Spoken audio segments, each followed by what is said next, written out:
Ladies and gentlemen, good morning and good afternoon, depending on where you are calling in from today. Welcome to the Energy Storage Grand Challenge Pacific and Northwest Regional Workshop.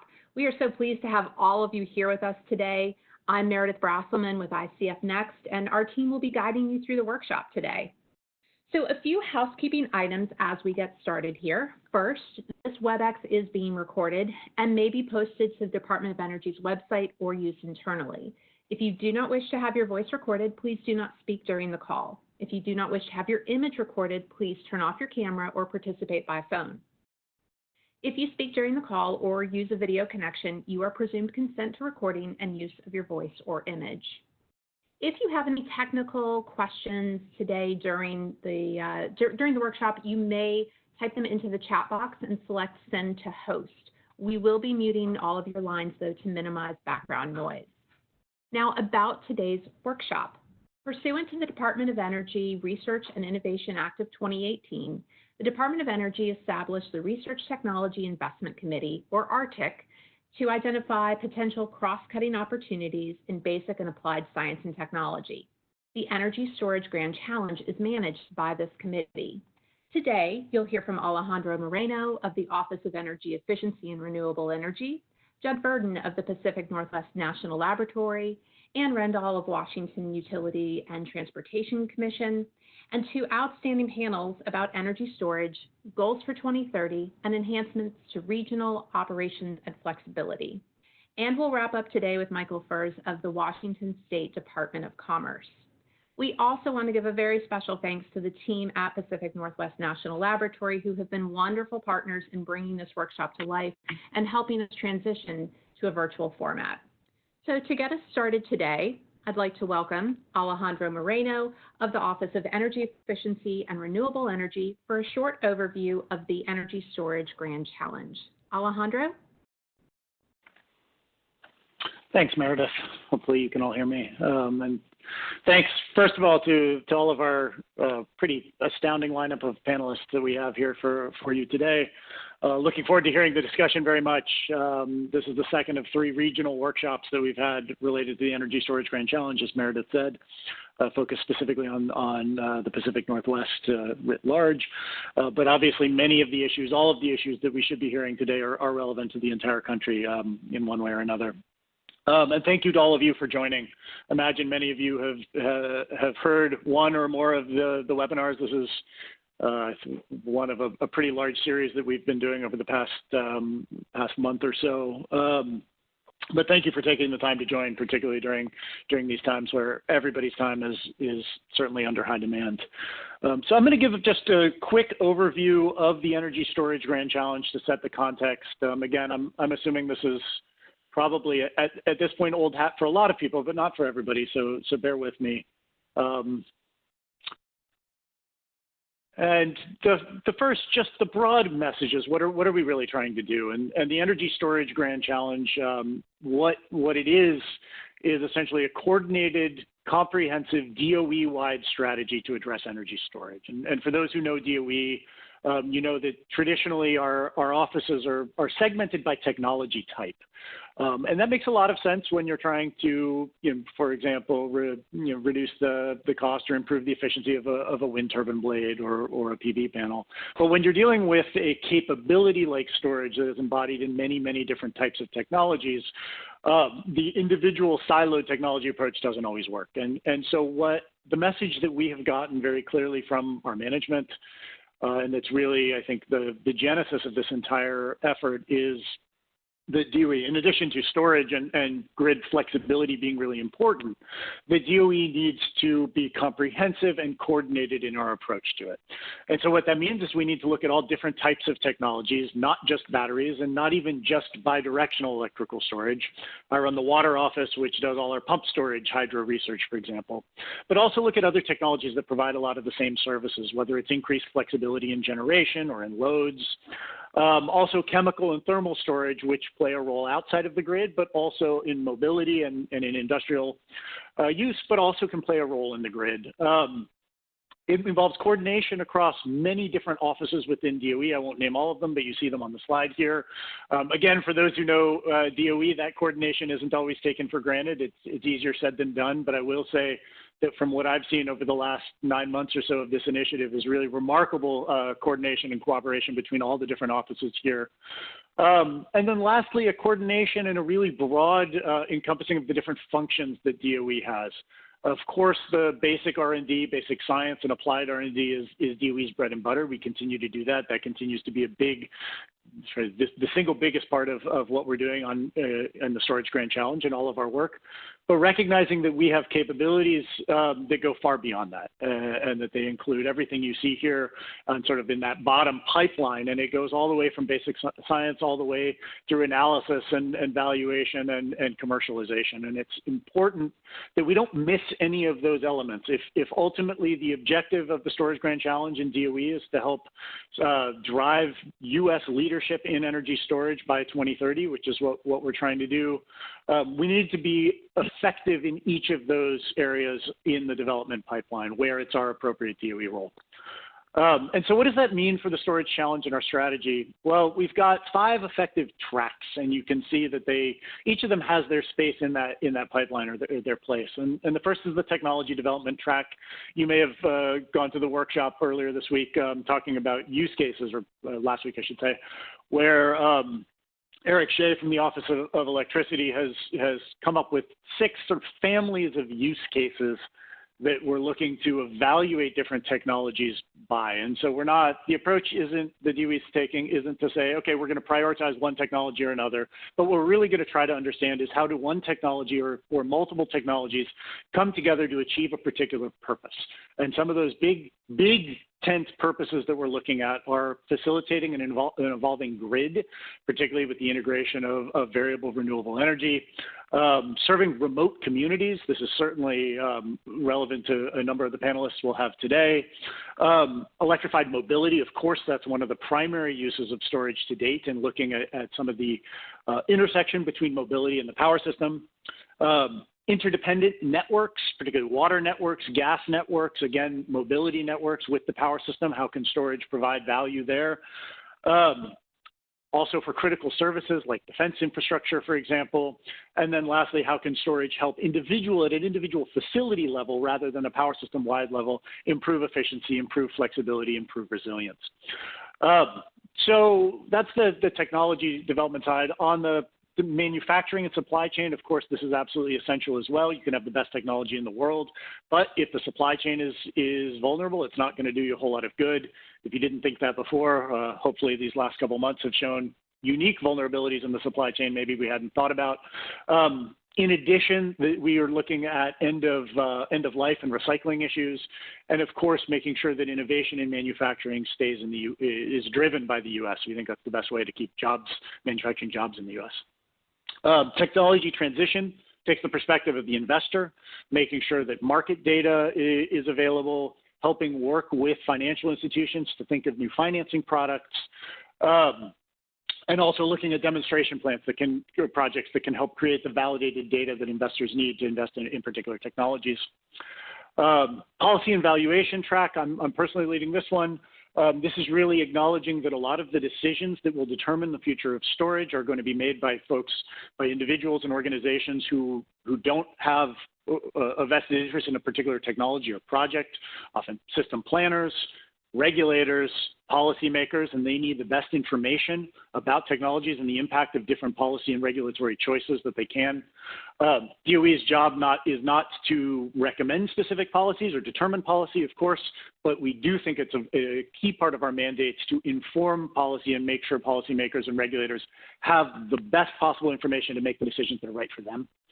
And lastly, workforce development. DOE has a long history of doing quite a lot of work in workforce development, both from an educational and a job training perspective. A lot of that is led by our Office of Science, and looking to expand and adapt those programs that we have specific for some of the needs of energy storage, particularly installation or operation of storage systems.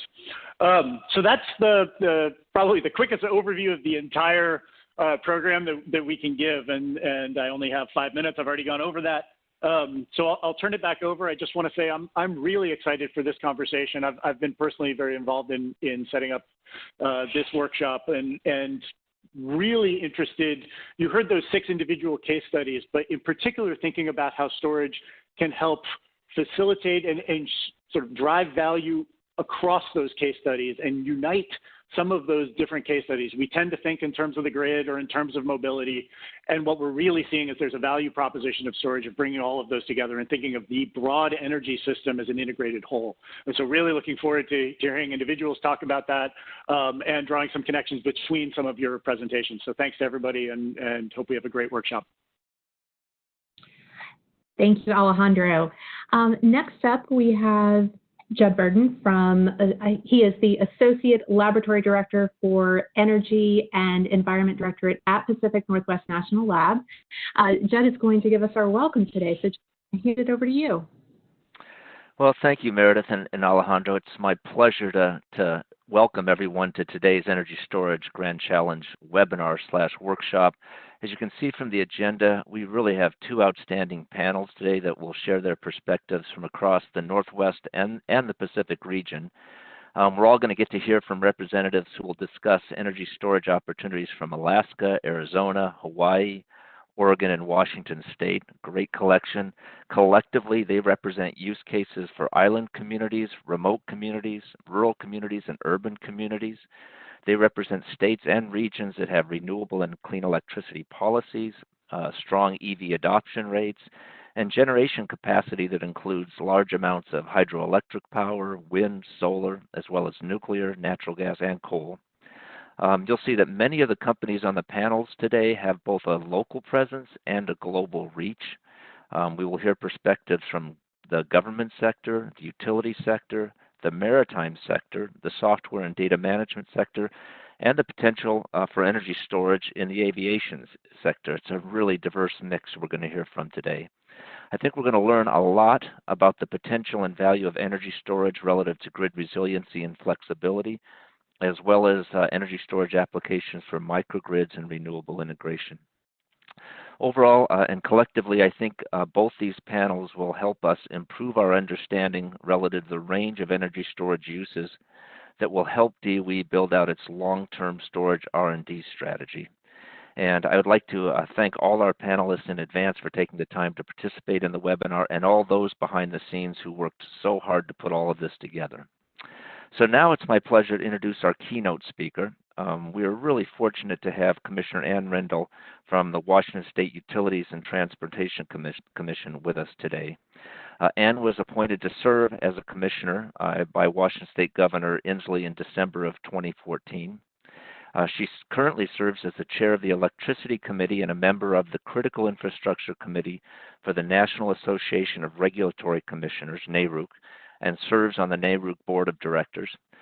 Ann serves as a member of the body of state regulators for the California ISO's Energy Imbalance Market, and as the chair of the Western Electric Coordinating Council's Western Renewable Energy Generation Information Systems Committee. Ann has also been appointed to serve as a member of the Electric Power Research Institute's Advisory Council through August of 2022, and also has been appointed to serve on the Advisory Council of the Center for Public Utilities at New Mexico State University. And you're making me feel inadequate. I only have one job. As you listen to Ann talk, she will be taking questions after her remarks, and we'd like to get as many questions in as possible. So as she's speaking, you're welcome to submit questions in the chat box and send to the host. And with that, Ann, the virtual podium is yours.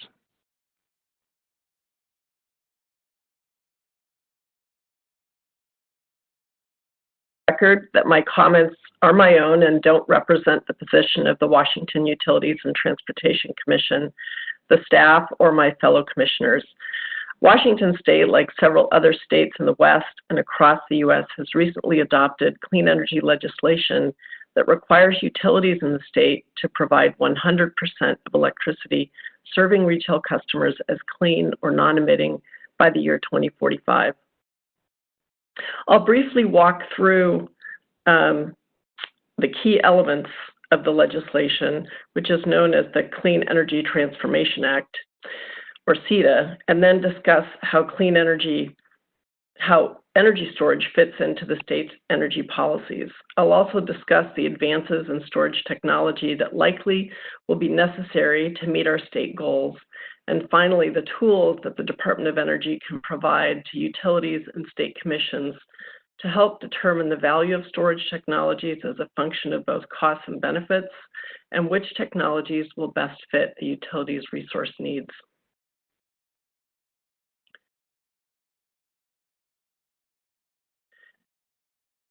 The Clean Energy Transformation Act requires all utilities in the state to no longer serve retail customers with coal-fired electricity by 2025, to serve its retail customers with electricity that is carbon neutral or 80% clean by 2030, and 100% clean or non-emitting by 2045, and importantly, to do so in a way that is affordable, reliable, and equitable.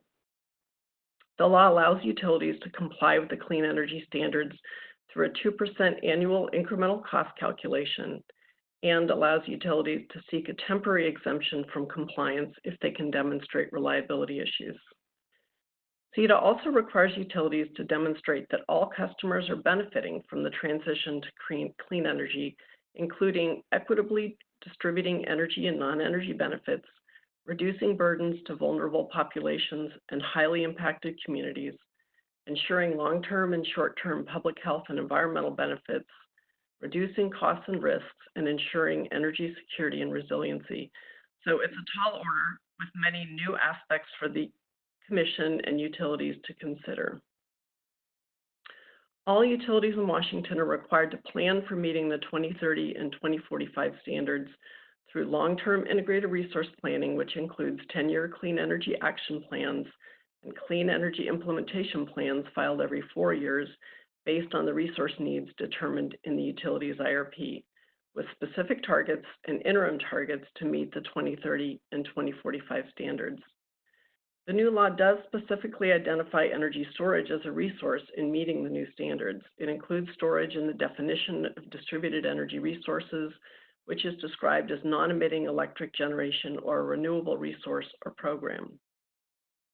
CETA allows for development of pumped hydro storage as an exception to the limitation on new hydroelectric impoundments or diversions.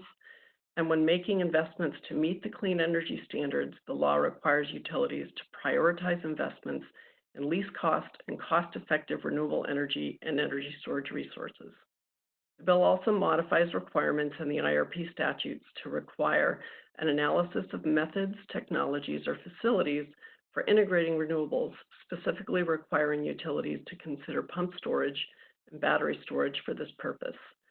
So the role of the Washington Commission will be to review and approve the IRPs, action plans, and clean energy implementation plans for Avista, Pacific Power, and Puget Sound Energy. I need to be clear that the UTC doesn't regulate or have jurisdiction over the 61 publicly owned utilities in the state, which include municipal utilities such as Seattle City Light and Tacoma Power, public utility districts such as Snohomish PUD, and rural electric co-ops and tribal utilities. The UTC, Department of Commerce, and other state agencies are currently engaged in significant rulemaking efforts to determine both the procedural and technical requirements for utility compliance with the clean energy standards, IRPs, action plan, and implementation plan obligations. While Washington State hasn't adopted energy storage mandates or specific energy storage requirements for utilities, Washington's laws are supportive of utilities acquiring storage. In addition to CETA, Washington State's energy policy framework includes a blend of citizen initiatives, legislation, and executive action intended to diversify the state's energy mix while reducing its impact on the environment. These policies, which support utility adoption of energy storage, include renewable portfolio standards, production tax incentives, a budgeted fund for state clean energy projects, which Department of Commerce manages, and emissions performance standards for future generation projects. The biggest challenge, though, for utilities in Washington and the Northwest as they transition to a clean energy future is how to meet load and remain reliable in the winter months. This is especially true as the region faces resource adequacy concerns in the near term, as coal plants retire and utilities stop using them to serve customers, and over the long term as utilities transition off natural gas to generate electricity. When the coldest and most severe weather events in the Northwest occur, there's the least amount of sun and the wind does not blow. In addition, during this point in the year, hydro storage is at its lowest point as the precipitation is stored in snow. So unlike California and Arizona or other Southwest states which experience significant changes in renewable energy generation on a daily basis, the Northwest and other areas with significant winter seasons will experience seasonal changes in addition to the daily fluctuations in energy that occur with significant adoption of renewable energy. Thus, there's a need for energy storage technology that can provide electricity to ensure a reliable grid, not just for hours, but multiple days. In other words, long-term storage of electricity and at affordable rates. In addition, storage technology, smart inverters, and battery management systems can help utilities integrate high levels of renewables on the grid and provide grid flexibility as the utilities work to meet clean energy standards. Utilities in the Northwest, including utilities in Washington, have a long history of working with the DOE labs. In fact, the 3 investor-owned utilities in Washington and several consumer-owned utilities have piloted various storage technologies, including lithium-ion and flow batteries, and have worked with the Pacific Northwest National Lab on the management and use cases for the batteries. In addition to the development and implementation of affordable long-term storage technology, DOE and the national labs can greatly assist utilities and regulatory commissions understand through modeling and other techniques how various storage technologies can assist utilities in meeting the clean energy standards. As utilities will be engaging in significant modeling to forecast their expected resource needs for both energy and capacity, as well as technologies to best manage the changing grid, DOE can help develop and provide publicly available tools and models to identify the value of storage technologies as a function of both costs and benefits, and which technologies will best fit a utility's resource needs. The Washington Commission is familiar with some of the early tools, and I'm getting the next slide up, developed to ensure the actual costs and full benefits of energy storage could be evaluated in utility integrated resource planning. 4 years ago, the Commission issued a policy statement that was intended to provide guidance to utilities in their integrated resource planning process to remove barriers to appropriately modeling and including storage resources in the IRP process. After holding several workshops and reviewing a number of comments filed by utilities, the Energy Storage Association, PNNL, EPRI, and others, the Commission issued the policy statement identifying the importance of using appropriate modeling in the IRP process to ensure that storage can be fairly and accurately evaluated along with other resources. The Commission stated in the policy statement that utilities should use models that can capture the sub-hourly benefits of energy storage over the life of the asset as an offset to the costs of the resource, use publicly available models to allow stakeholders participating in the IRP to evaluate the information, include accurate and up-to-date costs for storage resources, and to include a range of available technologies to fully evaluate whether storage will meet the utility's needs. The policy statement highlighted some storage evaluation tools developed by PNNL, EPRI, and the Energy Storage Association, as well as some proprietary models. While the policy statement was effective in providing guidance to the utilities, all have included storage and IRP modeling, resulting in storage being identified in their preferred portfolios. This guidance was issued 4 years ago, and this is a long time in the life of storage technology. So given the importance of the IRP in Washington in identifying the resource need and possible resource choices, as well as the needs for investor-owned utilities in particular to bring online resources to meet not only their resource adequacy requirements, but the resources needed to meet the clean energy standards, more tools and evaluation models will be helpful.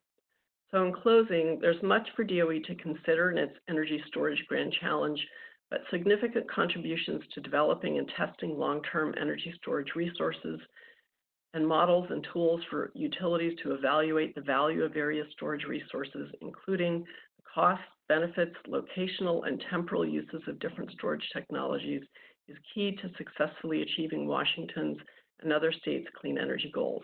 So thank you, and I'm happy to answer any questions. Anne, thank you so much. We have a couple of questions that have come in, and as a reminder, if you have questions, please put them in the chat and we will pull those in. So, Anne, the first question for you, it says, given your role on the commission, what barriers will limit large numbers of electric vehicles to transition off oil and onto the grid? Well, I think the first barrier is going to be cost. All three of our investor-owned utilities have electric vehicle pilots that they are putting forward and have submitted plans which the Commission has approved. But I think over the long term, what the cost of putting in the infrastructure for customers, both at commercial locations, public locations, and at residents, who bears the cost of that in addition to all of the other issues is something that the Commission takes into consideration. Now, the state has said it's in the public interest for the utilities to adopt and move forward electric vehicle infrastructure. So it is something we have approved, but the cost and the burden for all customers, given all of the issues that we need to consider, is something that we'll be considering. Very good. And then, go ahead. Oh, go ahead. I have a question of what are the biggest challenges Washington State will have to meet its future goals. Is it new clean energy capacity or modernizing the grid? Well, I think as I outlined, there's a number of priorities that the state has established in the law for us to consider. Obviously, we need to meet the clean energy goals. They need to be affordable. They need to be reliable. And they need to be equitable. And so we're trying to figure out right now how best to balance all of those primary criteria. The biggest challenge we're having right now is figuring out the rules and providing guidance to the utilities. And so then we'll see the utilities' clean energy implementation plans filed in 2022, and then we'll be off and running. And I think the first few years of figuring out how the utilities are going to meet these standards is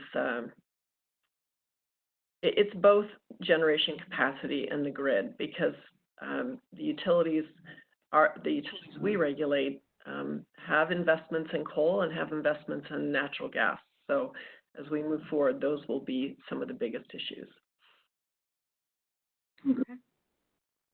I've got time for a few more questions here. The next one, you mentioned the potential role of pump storage in CETA, but it has been a very long time since pump hydro facilities have been built in the U.S. What are key barriers you see to that technology? Is there anything specific the Department of Energy and the labs can be doing to address them?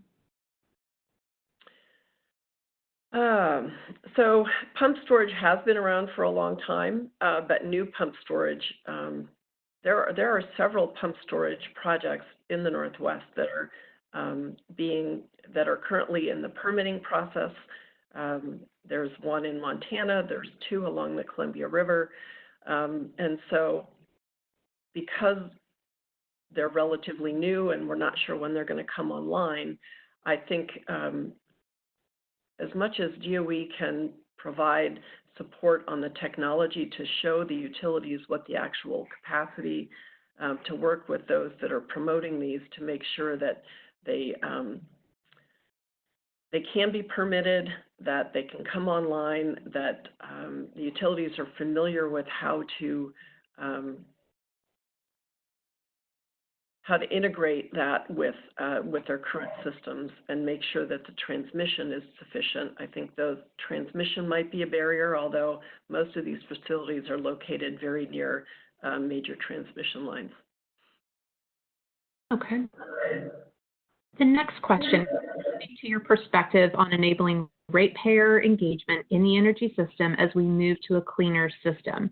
I'm thinking of customer-owned DER, DR storage, and rates and programs that enable ratepayers to provide services beyond just energy to the system. So Washington does have net metering provisions. There are also the tax incentive systems, statutes that are in place to support ratepayers adopting energy systems. It's mostly about the rate structure in Washington. Most of the areas where net metering has been significantly put into place have much higher rates than the Northwest. And so the rate benefit necessarily of putting in a net metered system has not been as significant as in areas such as California, Arizona, Hawaii. But I think with the Clean Energy Transformation Act, and there are provisions in there to encourage customer-owned DER, I think there will be more community solar. The utilities have, when net metering went in, have been improving their interconnection processes. And so I think there will be more and more opportunities for customers to engage. If you're interested in the transactive energy system, we're not quite at that point, although there are places where transactive energy systems are being tested. So I think that's still very much at the beginning. Okay. Time for one more question. Washington law requires 100% RE non-emitting retail energy by 2045. Do RECs count towards that, or must the 100% be 24/7 coincidental generation? There are some provisions for utilities to use RECs to meet their needs, particularly in meeting the 2030 standards. I think there's also contribution for the 2045, but utilities are going to need to actually serve load with 100% electricity. So it's not just an offset. They need to actually be serving customers with the clean energy. So it'll be, if they can't, RECs might help them with some compliance, but it's really about meeting the actual retail load. Okay, thank you. We are going to wrap this part of the Q&A, but Anne is going to be on with us for the entire workshop today. So if you have more questions, please continue to submit them to her, and we'll see if we can get to them a little bit later. So thank you very much to Alejandro and Judd and Anne. We've got two outstanding panels today. Clay Copeland of Cordova Electric is going to moderate our first panel on 2030 goals and vision, and Angela Becker-Dittman of PNNL will moderate our second panel on enhancement to regional operations and flexibility. So you guys have been really great so far submitting those questions. Please continue to do that. Our panelists are going to take questions at the end of each panel. So as you're submitting your questions, please either include the topic or the speaker's name when you submit your questions so we can get that to them at the end. So at this point, Clay, I am going to turn it over to you to get us started with our first panel.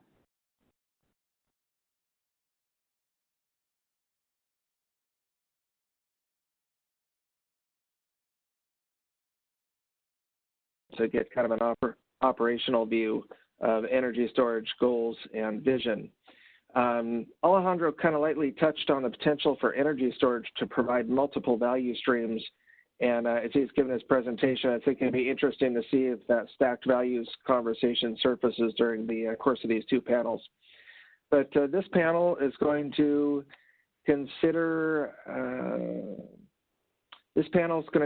various applications for grid storage and then transition into tomorrow's opportunities for off-grid storage and emerging applications and the needed advancements in technology to support those. And I'm trying to advance my slide here, and I recognize there's a little delay. Could you advance that slide for me, Meredith? For some reason my keyboard's not getting there. But Okay. Yeah, thank you. So what this panel is going to be considering is how energy storage can support new customer services, facilitate intermittent renewable energy sources and dispatchable loads, identify off-grid applications, signal the needed technology advancements to support some of their initiatives, to enable novel and emergency applications, and to provide support for beneficial electrification around electric vehicles and heating. So without further ado, I'm going to introduce all of our panel for this morning's discussion. Our first speaker is going to be Larry Beckedahl, and he is the Vice President for Grid Architecture, Integration, and System Operations at Portland General Electric. And he leads PG&E's strategy to build a resilient, smart, and clean energy grid of the future, and is responsible for PGE's initiative into smart cities, DERs, and storage. He's going to be followed by Kevin Woolfolk, who is the Senior Engineer in the Resource and Development Group at Salt River Project's Technology Assessment Program to track and compare emerging technology options, including energy storage. Then we'll get an overview by Kurt Kirkeby. He's a Vista's Engineering Fellow, where he's responsible for research and development and innovation around grid edge solutions, DER management and integration, and energy storage. Then Chris Yunker, the Energy Systems Planning Program Manager responsible for the design and implementation of the state's comprehensive energy ecosystem, will shed some light on the energy storage goals out of the Hawaii State Energy Office. And to round out this morning's panel, we'll wander into the exciting future applications with Daniel Schwartz from the University of Washington, and he is the Boeing Sutter Professor of Chemical Engineering and Director of the Clean Energy Institute. So with those introductions, I will hand over the virtual podium to Larry Beckedahl of Portland General Electric. Great. Good morning, Clay. Thank you very much.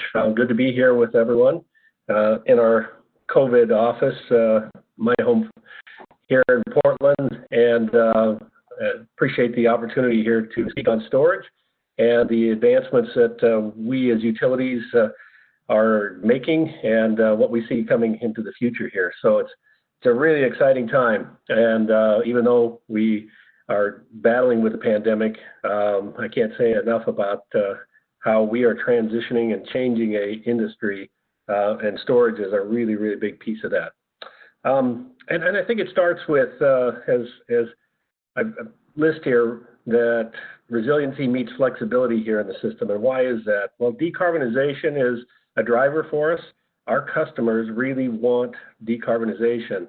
And I think I would challenge us to be thinking about, as we come out of this pandemic, I believe that people are going to want to and be much more involved with their environment and thinking about what does decarbonization really mean as a whole. And so we, as an industry, providing electricity in a clean energy format are going to be really, I think the pressure is going to be on us to move and move quickly. So as we think about it, electrifying, and that can be in the form of what is traditional in our homes as far as heating, cooling, but it's also thinking about transportation.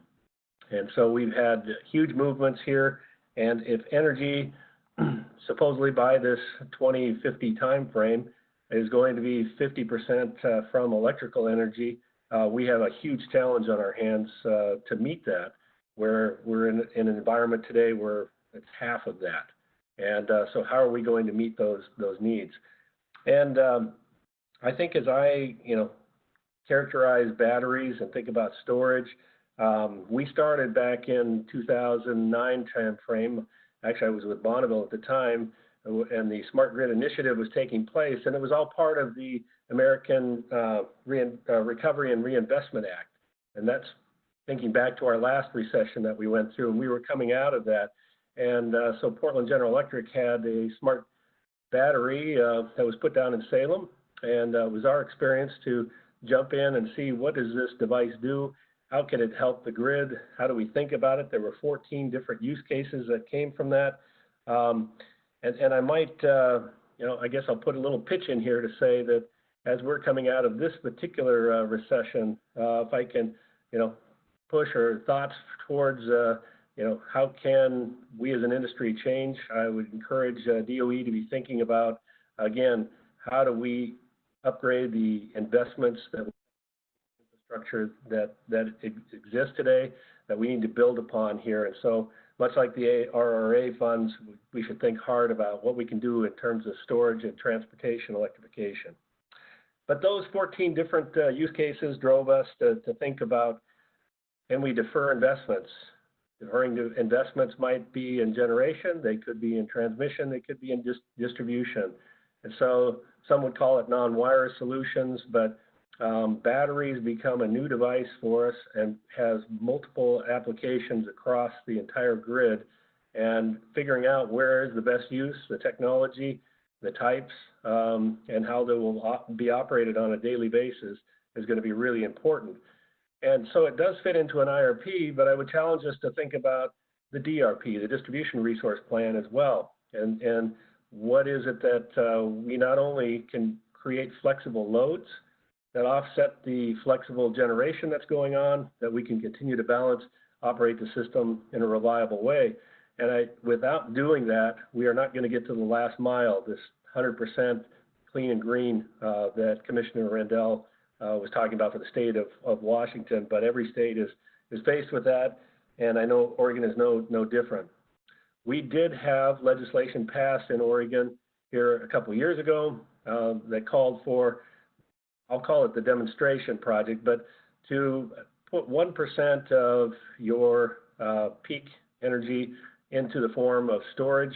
For us, that's 40 megawatts, and so we have been looking at, and I'll talk a little bit about those projects, but we wanted to look across the system at all of the opportunities.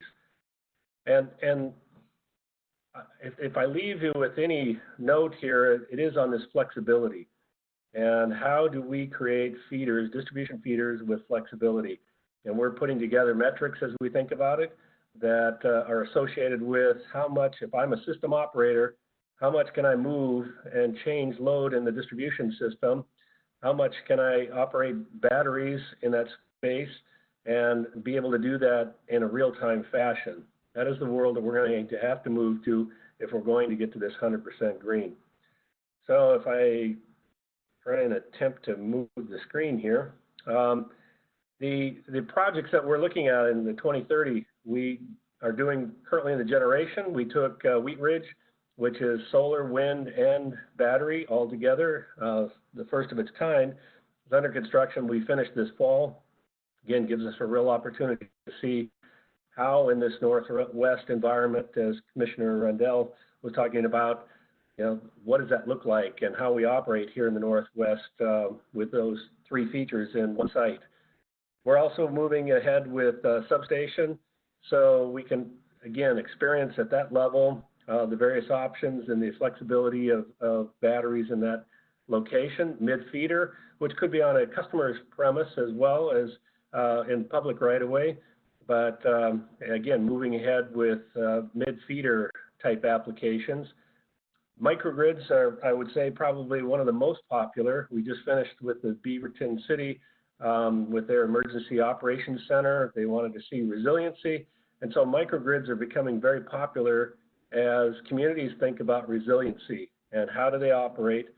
And I would challenge again to think that that's probably a core if they want to just do that piece, but then they're going to want to expand to other facilities within a city to create resiliency in a much greater perspective.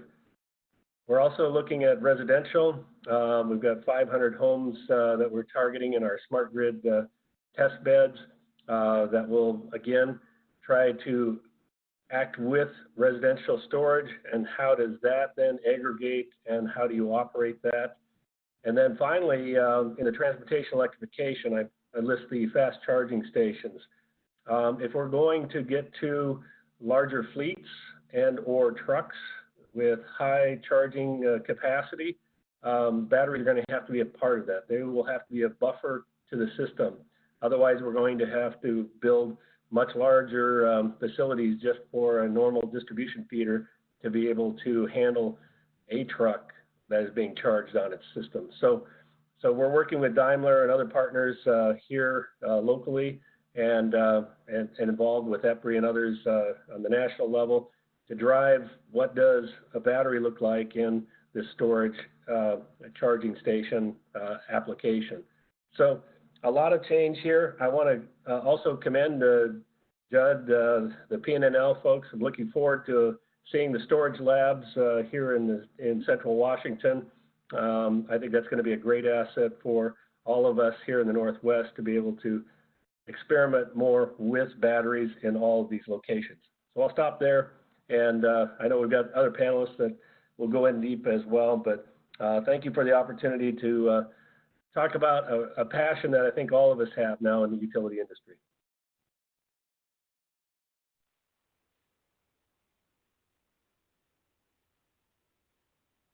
And if I'm handing it off, I think I'm handing it off to Kevin at this point. Okay, thank you, Kevin. I'm sorry, Larry. You touched on a lot of items that are near and dear to a remote microgrid's heart, and so thank you for wandering into all those adjacent applications for grid technologies. And we will hand it off to Kevin. And just remember to wait a couple of seconds after you unmute if there's a little bit of a delay there.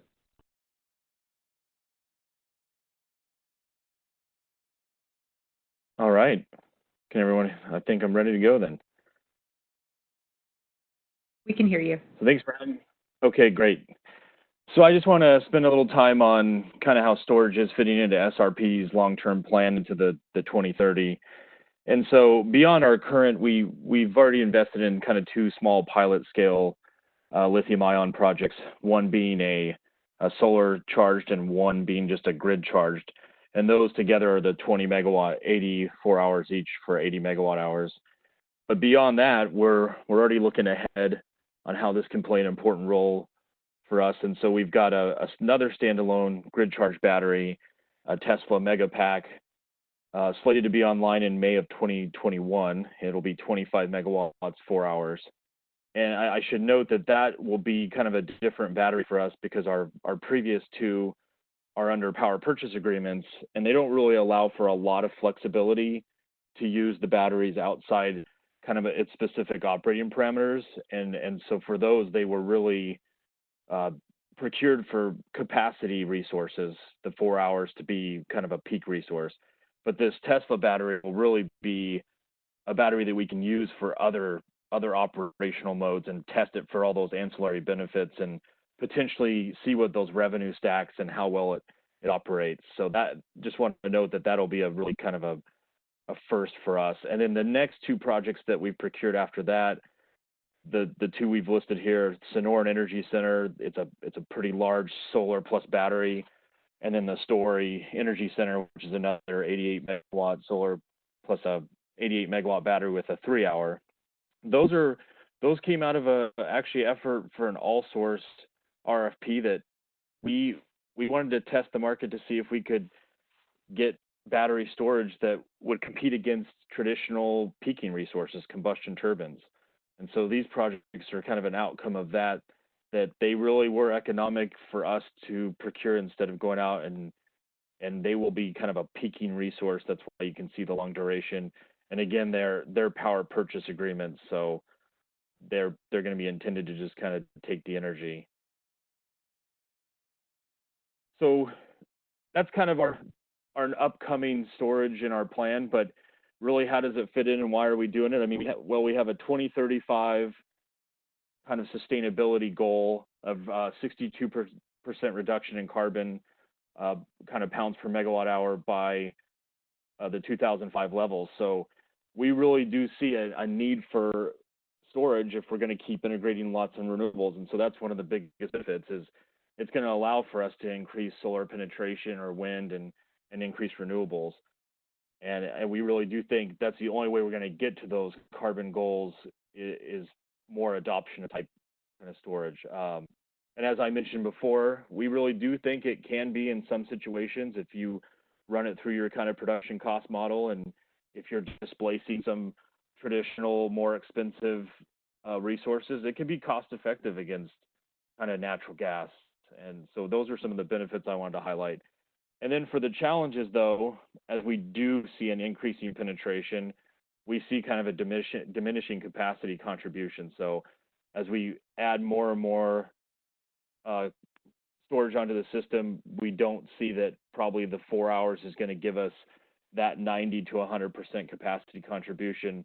It's going to start to lose out, and so it seems that longer duration is going to be inevitable.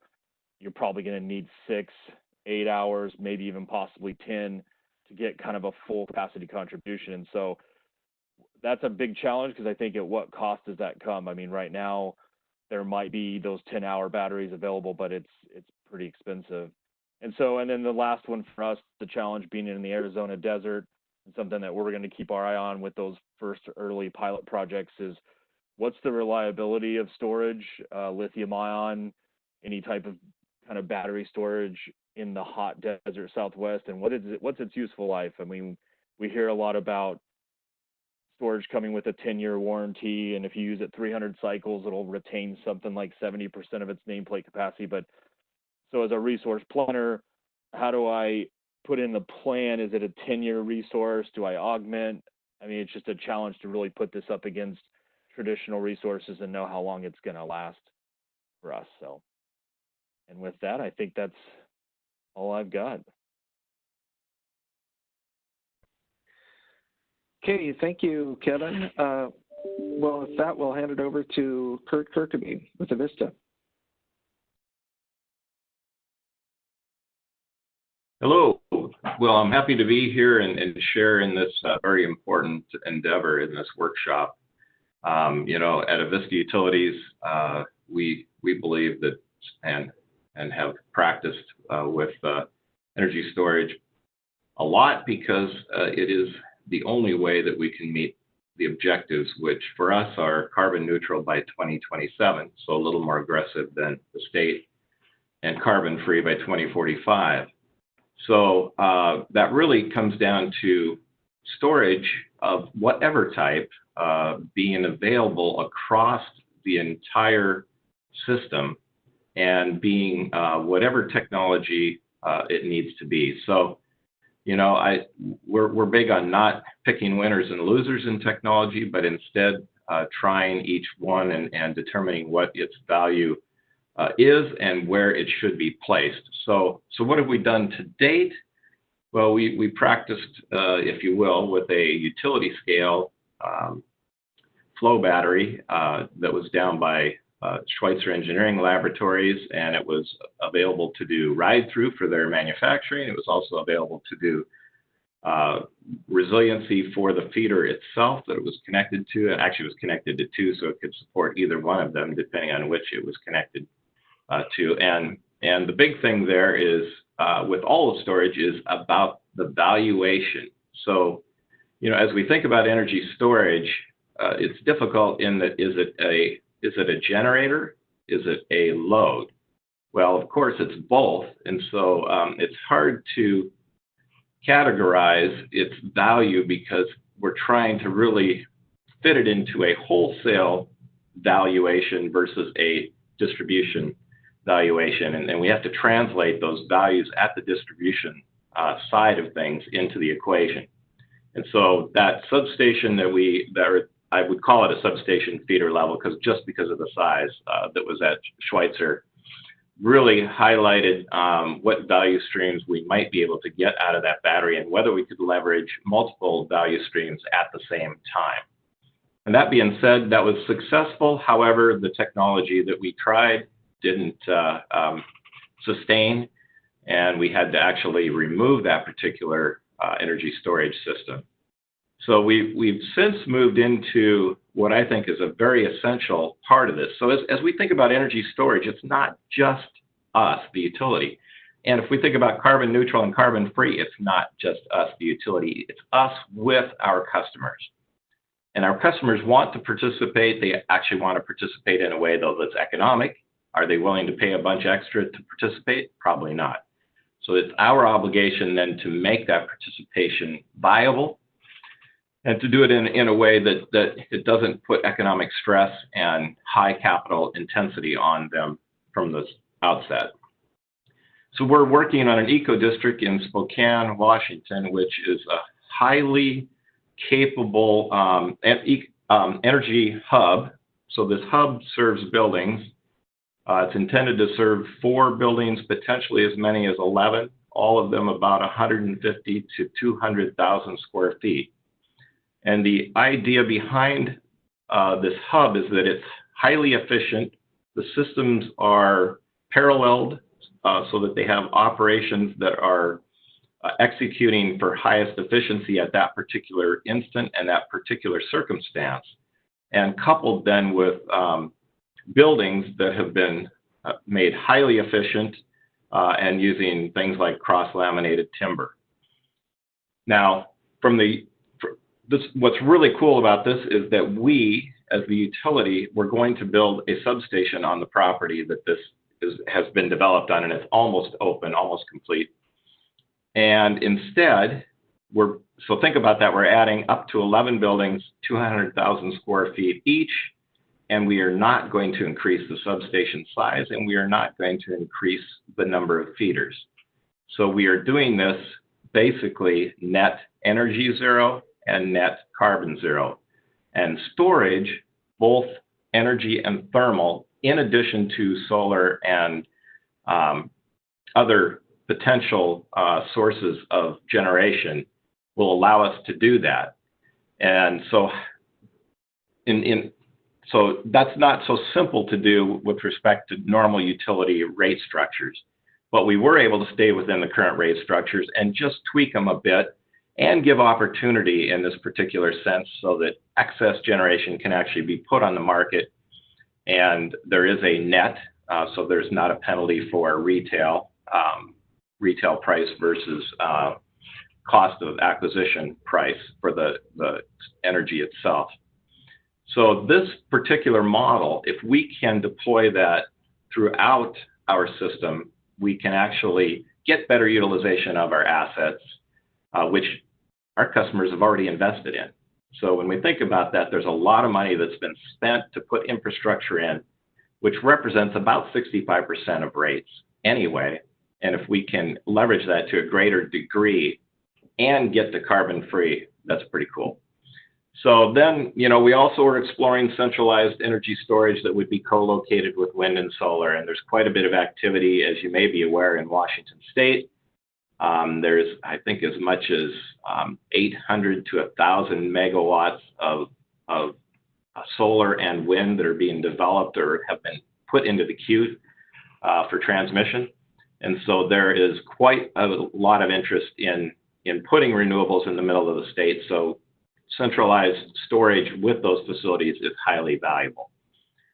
The last thing, when in the Northwest, in the wintertime, often we get these little periods that can be a week or 2 weeks long, extremely cold and no wind. And so solar's not going to work. In fact, in the winter, solar doesn't work real well for us.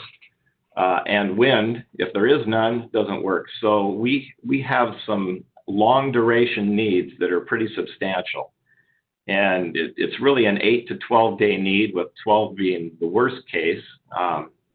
And energy imbalance market may help that, but it may not either. It all depends on the circumstances, and we can't be based on circumstances. We have to be able to cover. So we're also looking at pumped hydro opportunities, and there are a number of them being looked at just above the border to the north, and then throughout the state on the eastern side of the state and the central part of the state, and we're looking at each one of those opportunities. So with that, this effort that the DOE has put forth is really important, because in our demonstrations and what we've been doing to date, we understand quite a few shortcomings. And when I say shortcomings, I don't mean that there's no practices there, but we still need to work on safety with respect to certain types of technologies. Certainly the reliability or the life needs to be improved, and the testing. And, all of that needs to be tied into ways that we, the utility, can actually buy an asset and expect that asset to perform in a certain way. Energy storage systems are the most difficult because there are so many different ways to rate them or look at their performance. And we That makes it difficult, and it makes it very much a one-off type of a thing for the utility. So when you think about deploying energy storage at scale across commercial entities, industrial entities, and maybe even residential, that's a challenge. So we need some help in putting more clarity to those specifications. And I know there's a lot of effort in that area. But probably one of the biggest challenges is interoperability. So putting an energy storage system into a distribution management system is not trivial. To economically operate that is not trivial. And oh, by the way, when you then want it to automatically reconfigure, or you want to use it as a microgrid asset, or you want to just optimize across a smaller circuit, it's very difficult to do because the systems we have in place as utilities are all highly siloed and proprietary. And so we are working on open source software to operate the grid interoperably at the edge without centralized computer algorithms. And then finally, accurate, inclusive valuation. So we can't understate the need to understand value and be able to return that value to the participants, whoever they may be, the customer, third-party investor, a third-party provider, the utility. So we're all in it together, and so as we look at it at Avista, this particular challenge could help us in all of these areas. And with that, I'll pass it on. Okay, thank you, Kurt. Kevin had pointed out some of the operational uncertainties around technology life and environmental performance in hot climates. And you highlighted both the stacked values and flexibility that can come from the technology, but we are discussing challenges, and you wondered in the challenges that valuation provides for regulatory bodies and the regulatory uncertainties around energy storage technologies that can be hard to predict. So now we'll turn over to Chris Junker. Hi, thanks, Clay. I will be focusing my comments on the question of what do you want from energy storage? How does what you want from storage get realized in long-term planning and procurement of the bulk energy system? In the case of Hawaii, I'm going to talk about resiliency, which is critical. In short, the purpose of making an energy system resilient is not for the energy system, but what the energy system serves and enables. And this view is consistent with FEMA's community lifelines and ensuring their continuity of operation before, during, and after a disaster. These are food, water, and shelter, security and safety, communications, transportation, healthcare, hazardous material, and energy. The state's interest is in the resistance to and the rapid recovery from lower frequency, high impact events, such as hurricanes. We need those critical community lifeline services back online as quickly as possible to stabilize the communities such that recovery efforts can proceed rapidly. And I'll say that our local utility, HECO, recently held a series of workshops looking at resiliency for the Ko'olaupoco community on Oahu holistically. And they came in and basically asked, what did the community need during and after a catastrophic event? This community has hundreds of thousands of people, has no significant generation, and is served solely by transmission lines that go over the Ko'olaupoco mountain range. Instead of engagement with the community, really led to the concept of critical community clusters. This is a version of a microgrid focused on reconfiguring the grid in areas with clusters of critical community lifeline infrastructure. And instead of having permanent generation, the grid would have a tie-in for an energy supply, such as storage, that could be moved in and out to be responsive to the uncertain geographic footprint of a catastrophic event. The local distribution system encompassing the critical community cluster would be able to island from the broader system to get those services up and running quickly. The question that follows, and Clay kind of teed that up, is if storage can provide a resiliency service, how do we appropriately value that service in planning and procurement decisions?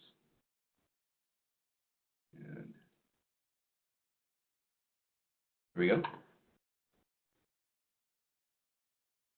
Okay, Hawaii is developing a process to do that very thing, which is value resiliency as an attribute of a resource portfolio for a point of comparison between alternative resource plans.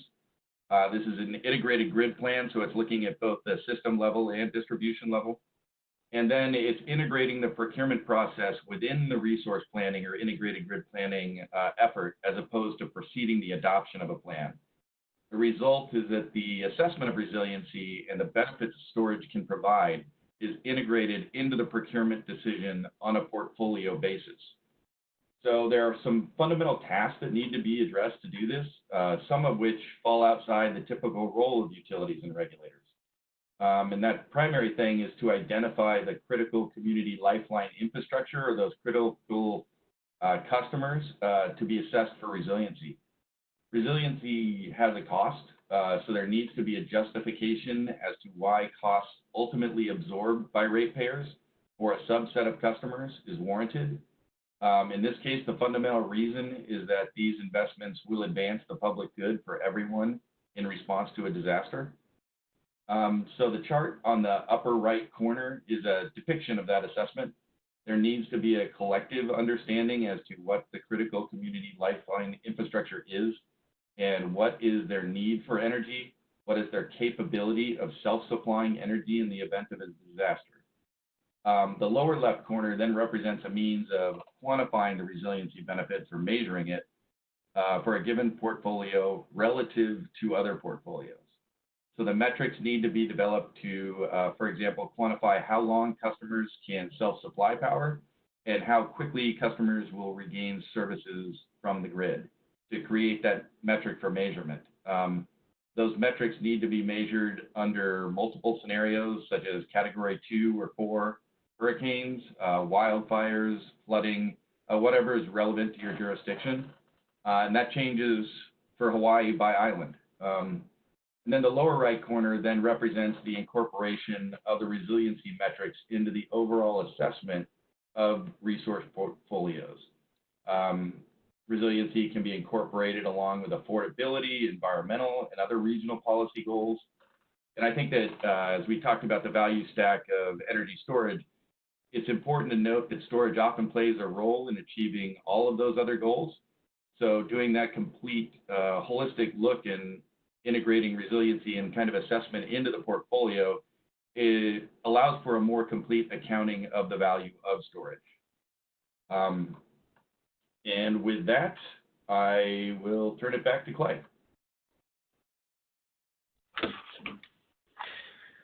Thank you, Chris. And I just want to take a second to make a shameless plug for the holistic thinking that you mentioned. I think Alaska and Hawaii share that due to our limited internal resources and difficult access to external resources in the extreme environments that we operate in. So as we think about this potential a new normal during this pandemic response, where surgical prioritizing medical and critical industry needs can add values that extend far beyond our traditional energy supply models. It's great thought space for the Department of Energy and at the national level for energy storage. So with that, we'll turn it over to Danielle Schwartz to wrap up for us. Thank you so much. It's really a pleasure to be here and offer some observations from really, I'd say, a year of doing activities like Washington State's, participating in activities like Washington State's Electric Aircraft Working Group, speaking with companies in the state and around the nation and world, as well as investors around what's happening in the world of electric aviation. So I'm going to start out by just saying there was December 10th was a big day for me in this space.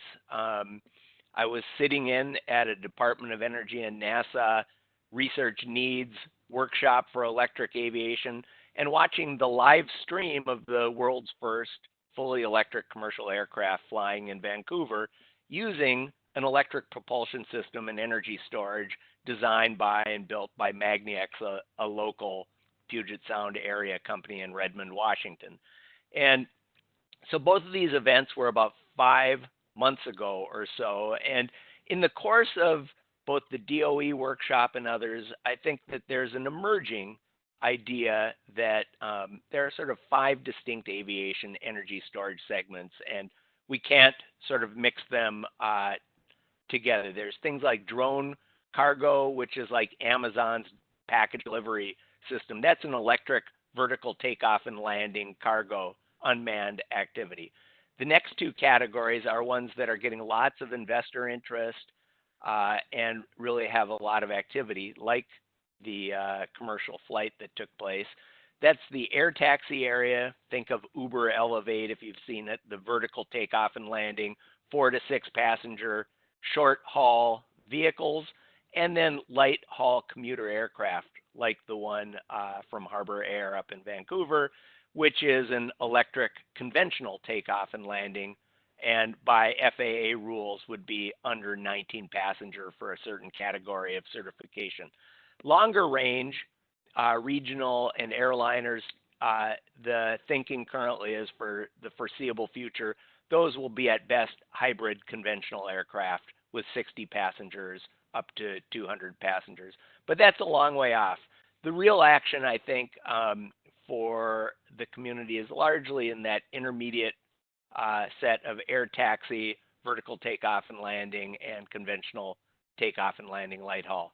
So I want to give you some ideas, oops, I got to push that, of some of the differences and comparisons that one might make for light duty EVs versus the light haul commuter aircraft like was flown last December. Here's a chart that we started with at the DOE NASA workshop of USABC, the automaker consortium, goals for low-cost, fast-charging batteries. And the point here is not to read it, but to see all the red strikes I was making in my notes of standards and measurements and characterization that is going to be different from the EV versus the light haul electric aircraft. There's a lot of differences in what we need to do to be able to understand, test, and validate the EV sector versus the electric aircraft sector, though undoubtedly electric aviation will be leveraging the $250 billion of investment in EV supply chains and both the batteries and in the automotive sector. So if we go and look at sort of my initial take at some of the numbers associated with electric aviation energy storage for that light haul commuter, pulling together some of my observations, what I would say is that especially critical are power performance characterization, especially at the end of the state of charge of the battery. This is when the aircraft is maybe in its reserve capacity. It couldn't land at its expected airport and it's gone to the next airport. It still needs to have full power to abort a landing at the end of state of charge. A very challenging high power experience. So end of state of charge is really important. And the characterization tools will typically be based on constant power discharge rather than constant current. So instead of C rate characterization of batteries, we're going to be having to look at E rates or constant power discharge. So with that, I'll just say that there is going to be strong leveraging of advances in EV batteries, but also we're going to have to do, as a research community, I think, new kinds of characterization and test. There will be new battery pack sensing and control that's going to be necessary for safety and state of charge control, and the whole infrastructure. The more electric airports that will be enabled by the anticipated low operating cost of electric aviation compared to fossil fueled aviation will enable more small municipal airports to participate in scheduled aircraft service. And this is going to mean interactions with the grid in charging these large batteries, which will be of the order megawatt hours flying. That is a substantial challenge for the distribution grid out in some of these rural areas, but also an opportunity, because if there's storage on site, aviation is a scheduled service and the grid is a scheduled service. And so there's revenue opportunities for storage at the edge of the grid in municipal airports that may be opportunities to interact with renewable penetration across the distribution and transmission grid. So with that, I will conclude and would be happy to take questions, and I believe that's the end of the panel. Thank you. Thank you, Daniel. I'd be remiss if I didn't share a little piece of Cordova's aviation history when Bill Boeing's private pilot Clayton Scott performed the first Trans-Gulf of Alaska flight into Cordova in 1929. So I'm going to give you a shameless invite to come and speak at our October Electrify Alaska conference, where we're going to be featuring electrical aviation, a topic of high interest to Alaska with its high per capita plane ownership. So thank you, panel. Great coverage of a lot of aspects of the challenges and opportunities. And with that, I'll turn it over to Meredith for Q&A. Great. Thank you so much. We have a lot of questions. Audience has been doing a great job sending them in. So please continue to put them in the chat, and we will get to as many as we can. Larry, the first question is going to be for you. How can the Department of Energy best help utilities test and validate new energy storage technology to ensure they meet utilities' use cases and financial performance specs? What are the most important tools that DOE could help develop to support use case analysis and benefits? Well, thank you, Meredith, and a great question. If I were to think about, again, use cases at DOE helping out, and I have to believe, and apologize for some of my ignorance, but EPRI working with DOE, looking at, there's a multitude of battery projects out there currently that I'm hopeful that actually DOE would be working hand in hand with EPRI to look at those various use cases across the utility sector and to bring forth findings from each of those. No one utility is going to do it on their own. This is where I think that cooperation really can happen between utilities, EPRI, and DOE on that behalf, and love to see that cooperation happen and come forward with better use cases for us, and probably the tools that will come out of that. So I'll touch on a couple of things. One, I know that the Department of Energy has been helping with distributed resource plans, much like our integrated resource plans. The DRP is a critical element that we are all going to be utilizing to help drive what we do into the feeder itself, and where we do need storage, or we need more demand response, or we want to gain any sort of control into those particular feeders. That's going to be a critical element. I would say that quality of products, right now batteries are being created and brought in, and we as an industry are pretty used to transformers and specifications about our equipment. This is another element that we need to get really good at, but I don't think there's any standards associated with much of what's happening in terms of quality of product, and UL testing associated with that for fire purposes, et cetera. It seems like there's a real need for help in that arena.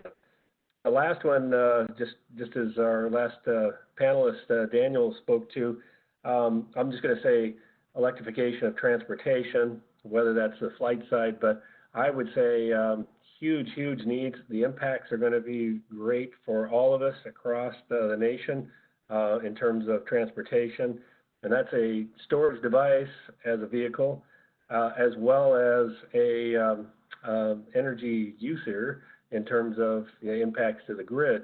And how do we do that? How do we do that really well? Again, that's another space I would encourage DOE to become involved with. So stop there. Those are kind of the highlights I would say. How can DOE help us? Great. Thank you so much. Kurt, this next question is for you. Are there any programs for developing emerging technologies in the state of Washington that will enable microgrids and energy storage?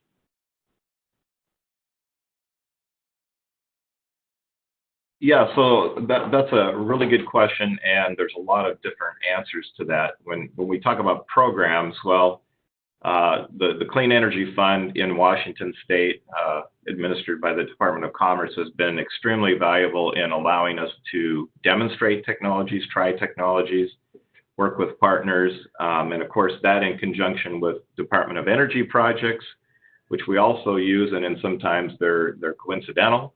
That's been extremely valuable to demonstrate the capabilities and actually execute microgrids, whatever definition you might have for that. And then Avista is part of an initiative to create what we call Open DSP, which is an open source operating system for the grid designed to get rid of the proprietary nature of solutions and use a pub sub environment that is all open source, that would allow these assets to talk with each other without centralization. So we're involved in that effort, and certainly any utility or vendor can talk with us about how you can participate in that, because we intend it to be low cost and low barriers to entrance. And then finally, we like to work with partners, and we would like to see bigger regional efforts so that we can learn together. And with that, when I talked about this eco-district, part of the eco-district is that centralized energy hub. And in that hub is a lab, and there will be space for partners to participate either full-time or part-time or on projects where we will have a lot of hardware in the loop capability testing, and then we will have real feeders and building systems to play with. And so there's that kind of R&D environment. So there's R&D environment, there's projects, and then the opportunity to partner in this open source world that we're looking at. Very good. Thank you. Kevin, this next question is for you. What are utilities' long duration energy storage needs?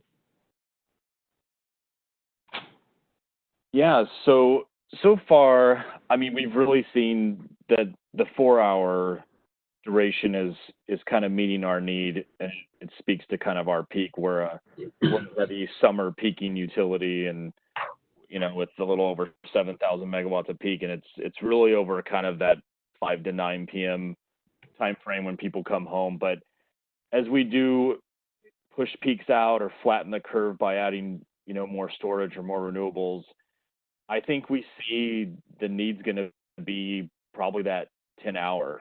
I mean, I think that's kind of our goal long term, is something that can maybe hit a 10-hour duration, which there are some resources that can do it, probably the most viable being pump storage. I know there's been some talk about pump storage, and I didn't really mention that in my slide or highlight it, but we in Arizona, as Salt River Project being a water delivery company, we actually have about 176 megawatts of pump storage on our salt system currently, and we've initiated kind of a kickoff study to potentially look at more of that, since it's probably been mentioned before, but I mean, pump storage has been around a long time. It's easily a 100-year asset. So we see that as being a very viable kind of long duration technology, and are very interested in exploring that more. I think, as others have mentioned on the call, it's got some permitting hurdles, and there's just some challenges for new hydro, but that would be a great resource for us we're very familiar with and adopt into our resource plan. So probably that 10 hours probably what we're seeing as the longest duration. Okay, thank you. Chris, we're going to send this next one to you. Do any of the utilities have regulatory rules on investment recovery for energy storage deployed by utilities for reliability criteria compliance or enhancing wider area resiliency? I guess in terms of reliability, it's generally covered, like SAIDI, safety, MATI, just as a system requirement and measurement. I guess the real question coming out now, and that's kind of what we're grappling with in Hawaii, is resiliency. It's been a fairly big topic, or emerging topic nationally. People want to get their arms around it, but there's not a lot of metrics out there. So in terms of like looking at RD&D from a regulatory standpoint, that's essentially what Hawaii is doing. our Hawaii PUC directed the utilities to integrate resiliency into their integrated grid planning effort. And so HECO stood up a resiliency working group to look into that. And that's kind of the metrics in the process that we were presenting right there, is just trying to get our arms around how do you measure resiliency. And it's really difficult to do it on a component by component basis when resiliency is really about the system. And that's, I think, where everybody sort of coalesced around that measurement of the portfolio's ability. But as far as I know, that's kind of the state of things, and its resiliency metrics are emerging, and it's ripe for discussion. Very good, thank you. Daniel, this next question is for you. Electric mobility, both aerial and terrestrial, depend on batteries, and specifically today at least, lithium-ion batteries. Electric vehicle use in the Pacific Northwest and elsewhere is growing rapidly.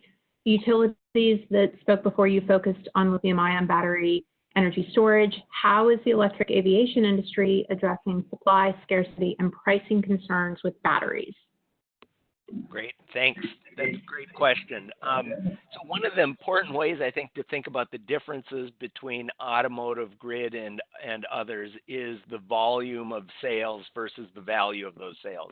Aviation is a low volume sector. If you're going to own a segment of the aviation marketplace, you're selling hundreds of units. To own a segment of the automotive, you have to sell millions of units. And so I think, moreover, these are always very high value products, more engineering going into the battery packs and the cells and whatnot. So pricing aviation will always be able to pay more for a higher quality product. And the disposal and scarcity and issues like that, I think, are of less concern than in these high volume applications like automotive or the large quantities that would have to go onto the grid to make them substantial. Boeing itself changes the balance of trade in the United States by selling 700 aircraft a year. Great, thank you. Alejandro, this next question is for you regarding the pillars. Taiwan Semiconductor Manufacturing Company announced last week that it would build a new semiconductor plant in Arizona. That effort is being supported financially by the Department of Commerce. Much of the energy storage supply chain is currently overseas, both in friendly and adversarial states. Do you envision your pillar, policy and valuation, or another considering federal incentives for repatriating manufacturing in the U.S.? Sure. I think there's clearly a real strong interest in making sure that supply chains are secure and aren't vulnerable to, regardless of what the potential shock is. I can't comment on specific policies. I mean, certainly, as I said before, it's not DOE's job to enact certain policies, but we certainly can look at the impacts of them. And one of the things that I would ask the group is if there are particular types of policy approaches or regulatory approaches that are more or less effective from your perspective, we want to hear about it. We want to know. That certainly helps us provide the analytical work that we need to do as effectively as possible. I would say we'll probably talk more about this at the workshop next week. So hopefully you'll be able, whoever asked that question or anybody who's interested in that will be able to tune in again next week when we'll talk much more about manufacturing issues specifically. All right, thank you. Larry and Kurt, this next one is for you all. Is power to gas hydrogen a storage strategy that you think is worth a significant look? And if so, do you think an R&D consortium model makes sense given the significant scale and spend necessary to solve the related transportation problems? Well, this is Larry, and I'll pitch at it first and then hand it to Kurt. We are doing a little study and project with NREL right now and looking at it. I would say that the R&D and the view currently is larger scale, meaning especially where you have renewables that can be utilized for that production, the energy from those renewables. in combination with water, in combination with transmission lines that are available. And I would say right now, the short term is looking hard at hydrogen to produce the electricity that feeds into the grid. And the longer term to try to get to transportation in terms of actual hydrogen in vehicles, I think is a long, long path. And I would propose that we stay the course that we've got right now in understanding electric vehicles through batteries today, and think large scale conversion. That would be my thoughts right now. Yeah, so this is Kurt, and so I agree wholeheartedly with exactly what Larry said, and we have looked at these opportunities at our biggest hydroelectric facilities. You know, we can demonstrate. So as the utility, you know, we can demonstrate, and we certainly want to participate in how we can leverage these kinds of technologies. But you know, we're a little limited from the standpoint of doing pure R&D. So this is where the value of the Department of Energy and the labs is so huge, because whether it is power to gas, in this case hydrogen, or is it something else? You know, we don't probably know the answer to that yet, and I suspect because of our push to 100% renewable and that becoming more and more prevalent across the nation, there is going to be a lot of spend and a lot of interest in all kinds of opportunities that really are, you know, taking energy in one form, putting it into another, and then transporting it or leveraging it in some other way. And so we have a lot, I think, still to learn, and a lot of opportunity with other types of hybrid solutions as well as this particular one. Great, thank you so much. Kevin, how do you weigh investments in storing energy versus increasing operational flexibility?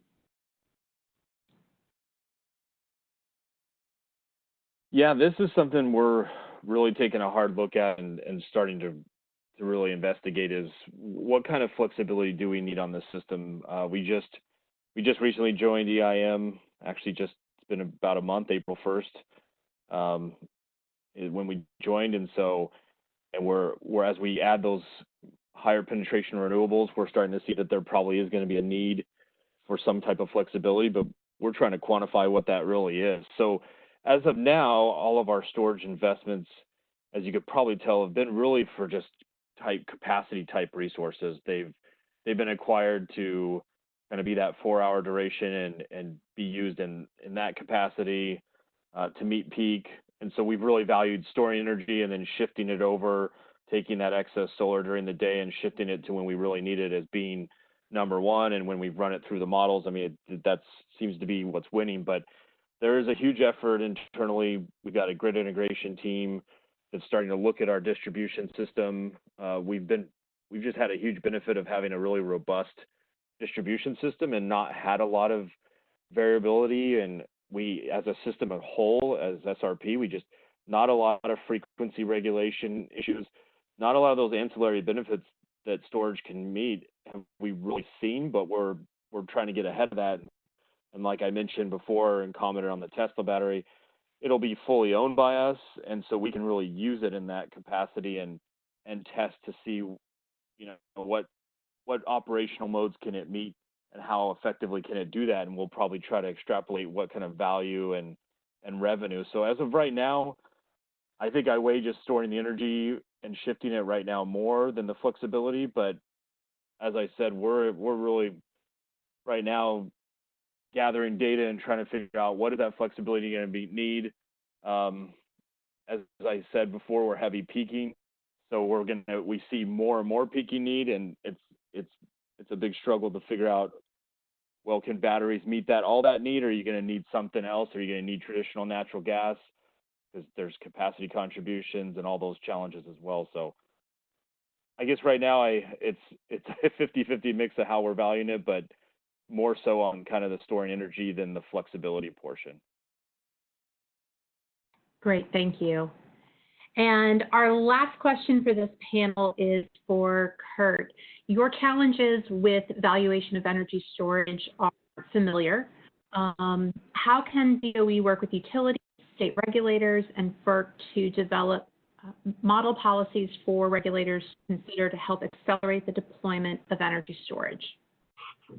Wow, so that's a that's a very difficult question, and there's probably a lot of different answers, and I probably should say that this is my opinion, maybe not our rate people's opinion. So, you know, I believe that one of the challenges we have is that we tend to look as technical people. We look at the problem in a very complex way, and that usually means we are looking at localized value, whatever the energy service is. We look at it from a localized value.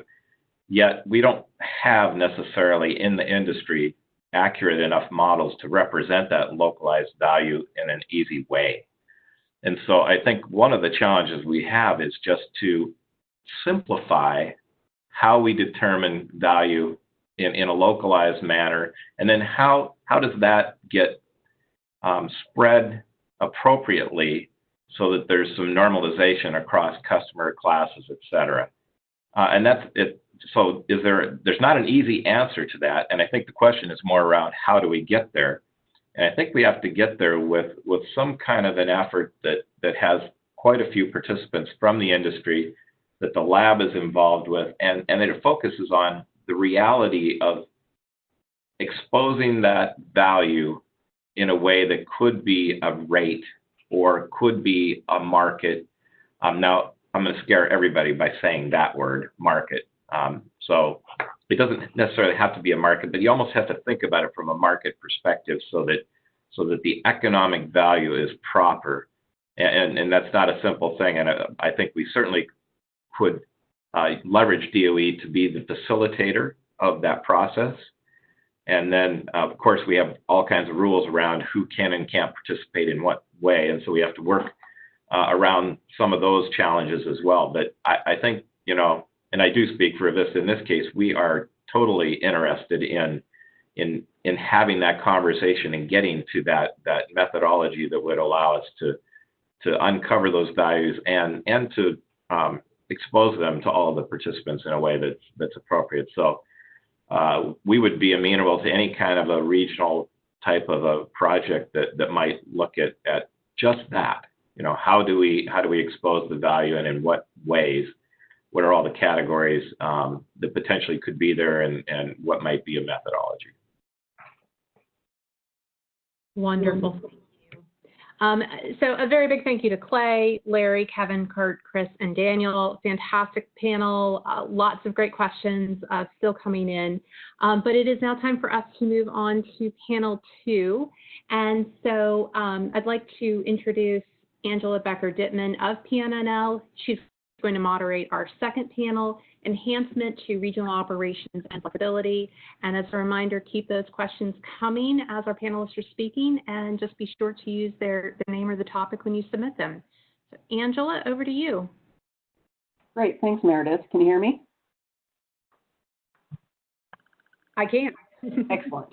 Well, thanks Clay and our first panel for that excellent discussion. I think we're in a pretty good position to build on that discussion with our second panel today, the theme of which is how storage in its various forms may provide additional flexibility to enhance regional grid operations.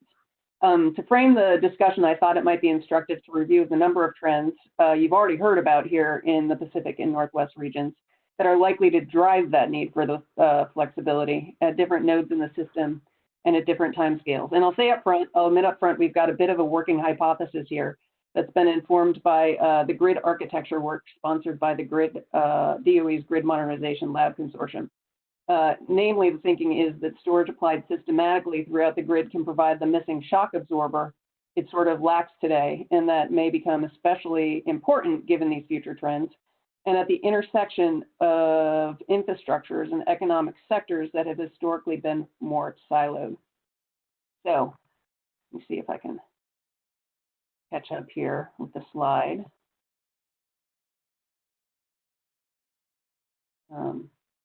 Meredith, can you advance that slide for some reason? We sure can. Thank you. Right. So what are those key trends? You've already heard a bit about this. Utility scale renewable generation has been growing in this region for the past few decades. Just a little bit of history. It was actually 40 years ago this spring that the Department of Energy headquarters, Bonneville Power Administration, and NASA worked together to begin testing 3 Boeing-built 2.5 megawatt wind generators near the Columbia River Gorge here in Washington that when interconnected with the system, can you advance it? Oh, let me see if I can advance it. Oh, here we go. When interconnected with the system, became the world's first multi-megawatt commercial scale wind farm.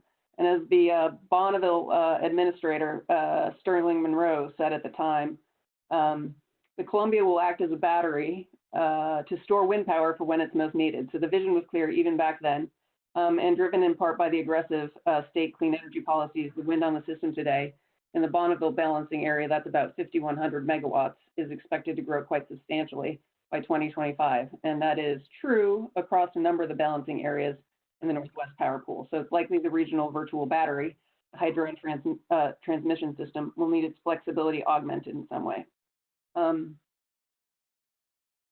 Buildings. You heard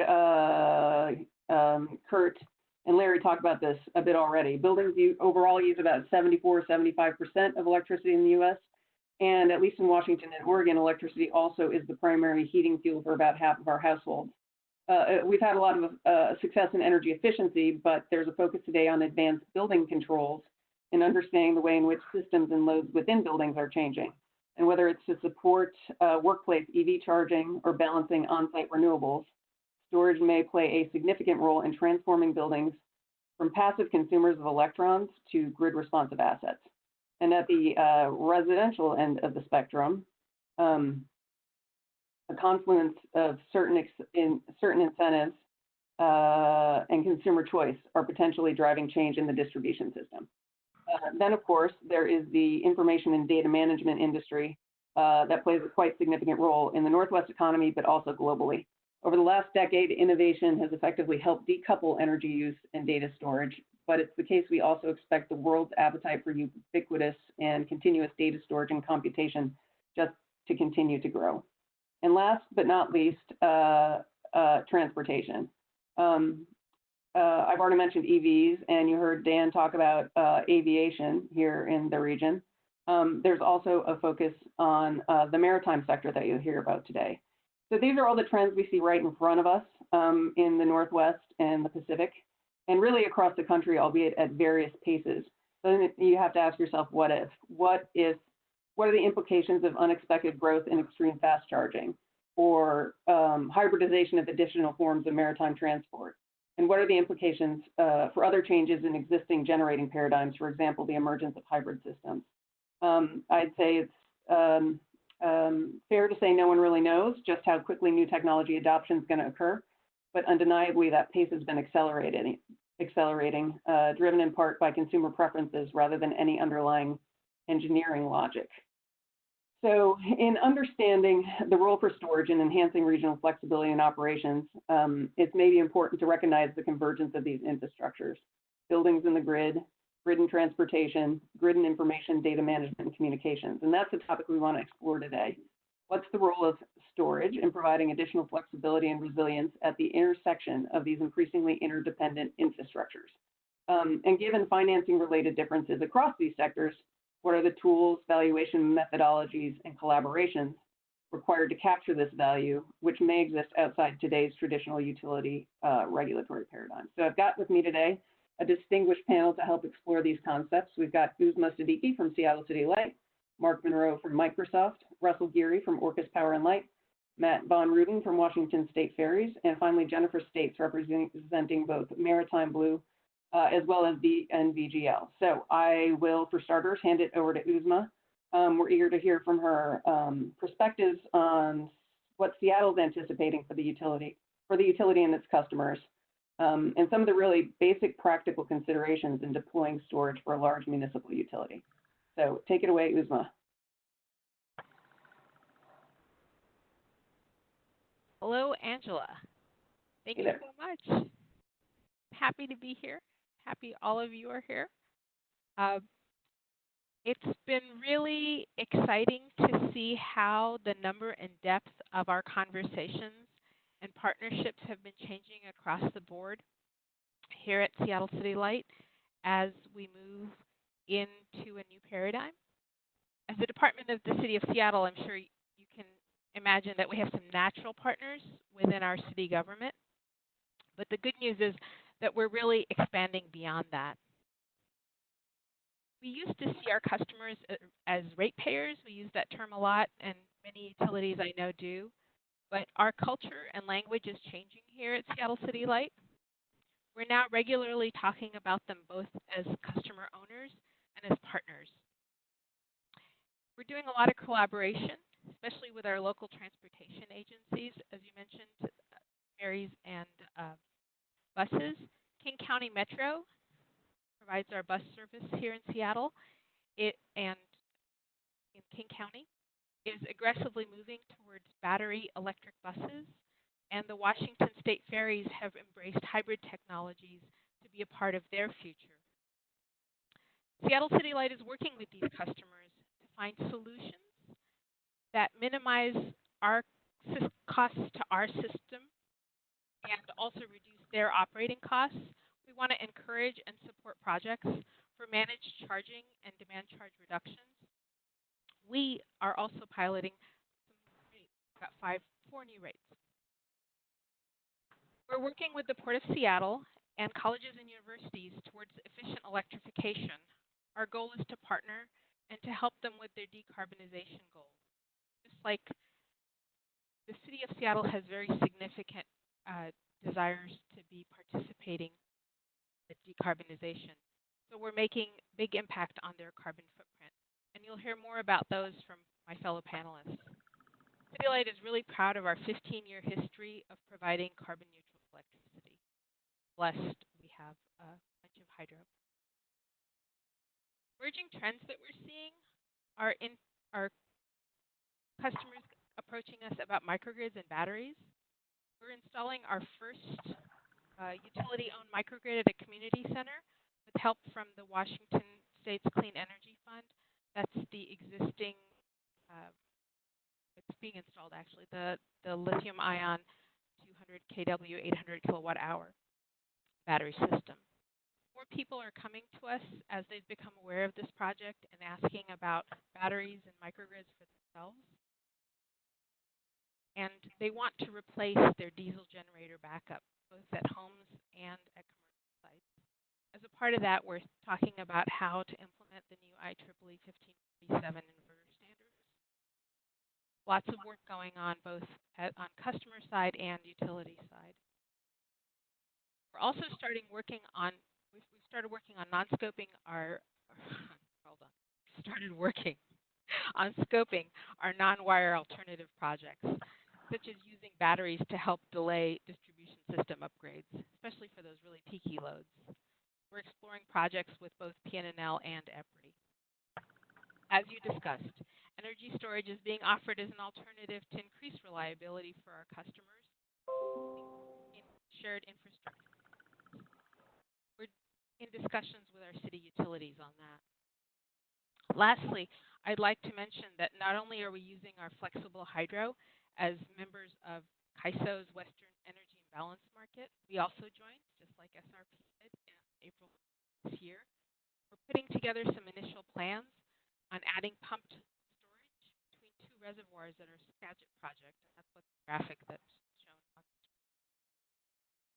We find that our big challenge is to find the right business models that are advantageous to both the grid and our customer owners, like Kurt mentioned. With that, pass it on to the next party. Great, thanks, Uzma. Next, we'll hear from Mark Monroe of Microsoft. As mentioned, data and information are a big part of our regional economy, but it's really clearly a global industry. So love to hear from Mark about trends in data center efficiency and growth, potential scale involved. So take it away, Mark. Thanks, Angela. So I wanted to make sure that folks were familiar with a term that we use about the data center industry called hyperscale.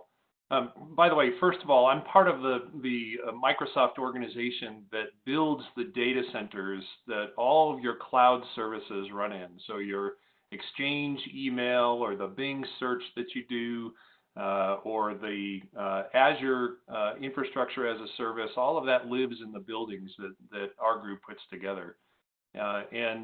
We really are one of the largest construction companies in the world at this point because of the scale and the pace that we're having to grow. And to give you a little bit of a feeling for that, when I talk about hyperscale companies, there's about 24 of them in the world. You can probably name a bunch of them: Microsoft, Amazon, Google, Facebook, Baidu, Alibaba, and folks like that.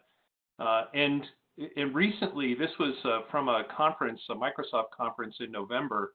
Our CEO, Satya, said that we expect to go from about 40 zettabytes today up to 175 zettabytes of information in 2025.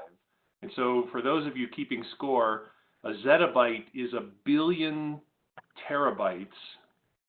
And so to figure out what that means in terms of power and space, I just did a comparison. There's a device that we can buy that stores about 1 petabyte of information, and it takes up about 2 feet wide by about 3 feet deep by about 8 feet high, consumes about 30 kilowatts of power for that rack.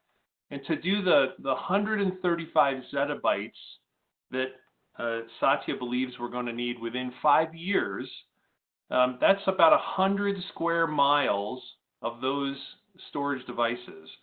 And so just to lay it out for you, and I don't seem to be able to advance. If we can go to the next slide.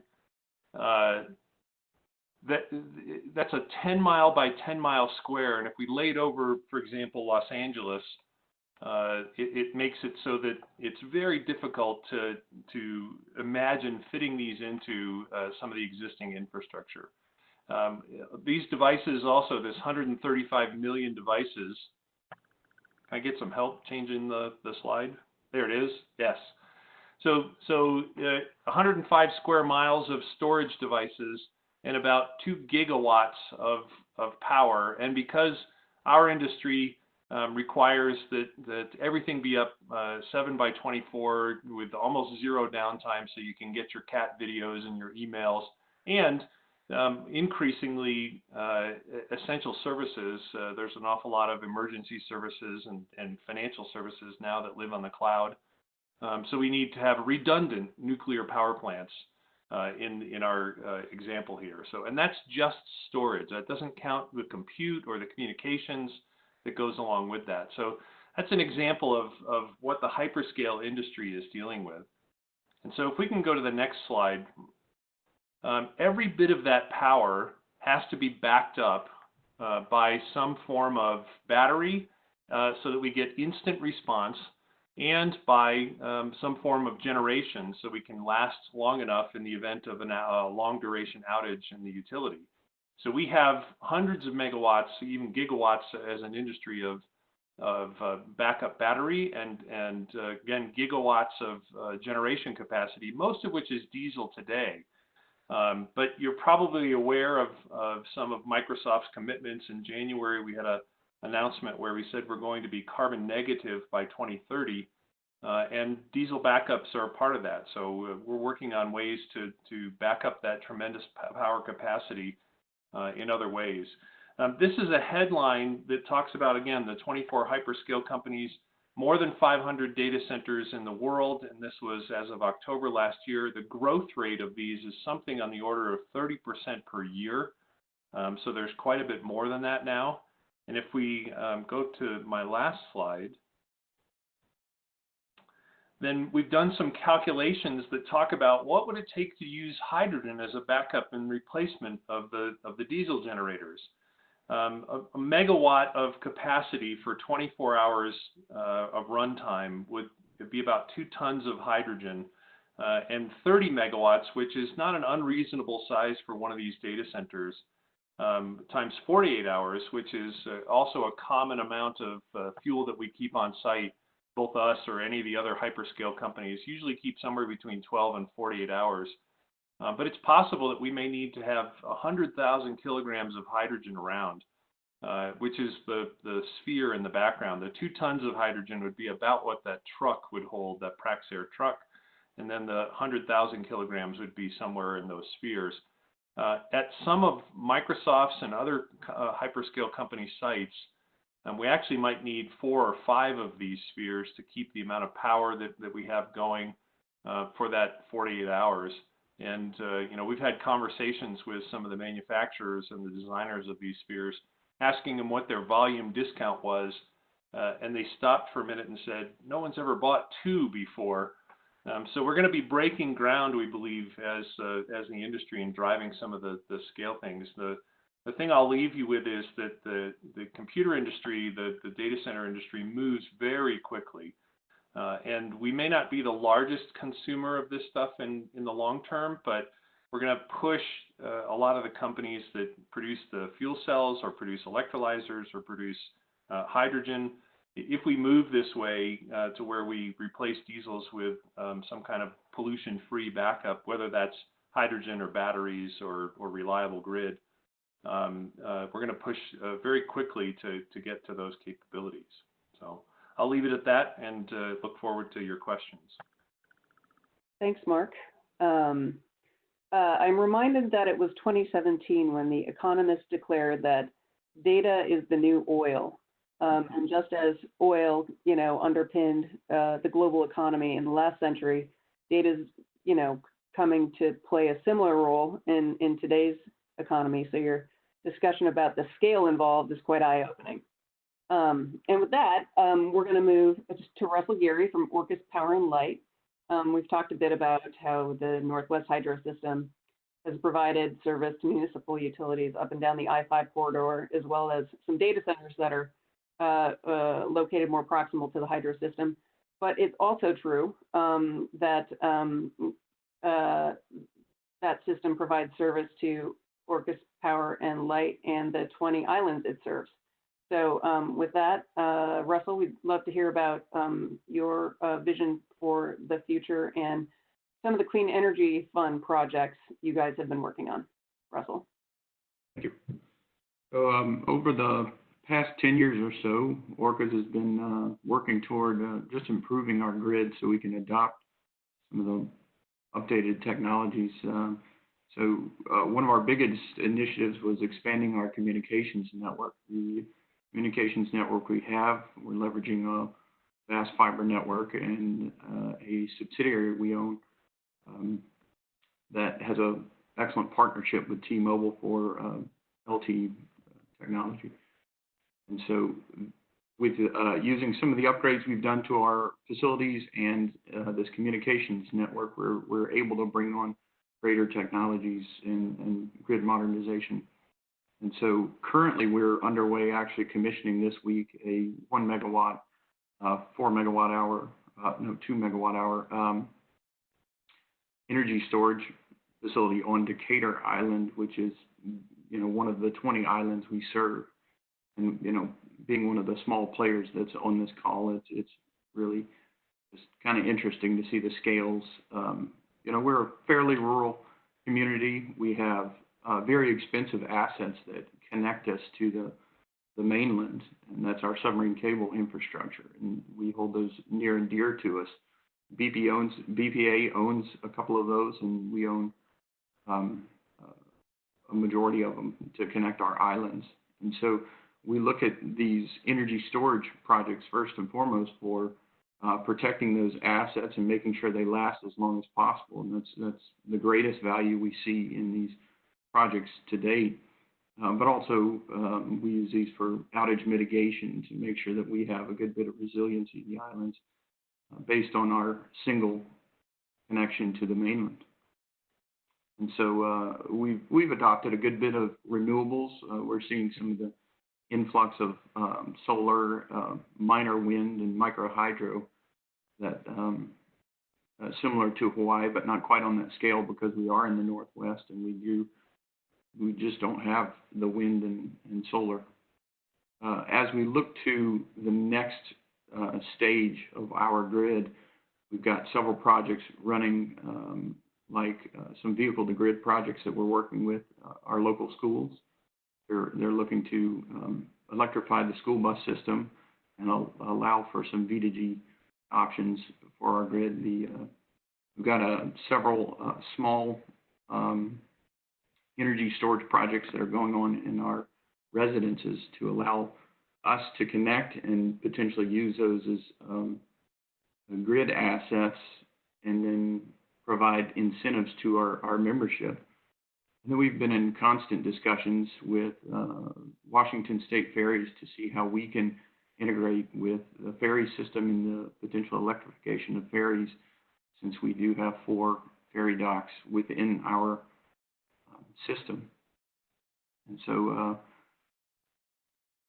with that, I will pass it back to Angela. Thanks, Russell. I think that is a perfect segue to our next panelist, Matt Von Ruden from the Washington State Ferries, which, little known fact, is actually a unique feature of the National Highway Transportation System.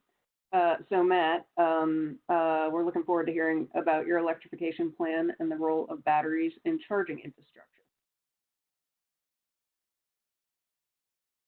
Okay, thank you, Angela. Washington State Ferries is the largest ferry system in the United States and the 3rd largest in the world. We're currently operating 21 vessels and 10 routes. We carry over 24 million passengers before the COVID-19 situation. And before that time, we were burning over 19 million gallons of fuel each year.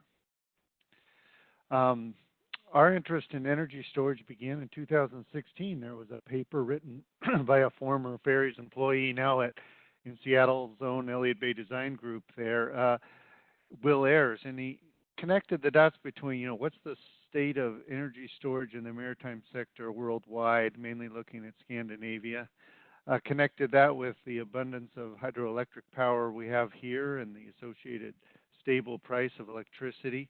And then he understood the operating profile of our ferry system, that we have fairly short runs, repeatable schedules, and close to available energy grids.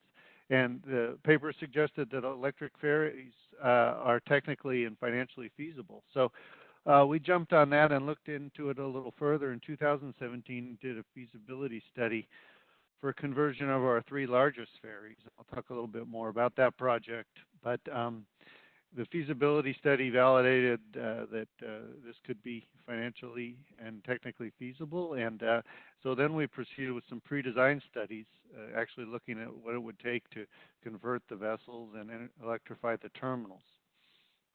This was further energized with, in 2018, in January, Governor Inslee issued his executive order, and it directed Washington State Ferries to move toward a zero emissions fleet through the electrification of our ferry system. So we incorporated all that guidance and background into our 2040 long range plan, which was released in January of 2019. A big element of the long range plan talked about sustainability, and that also looked at, which vessels will be retiring, which vessels we need to build.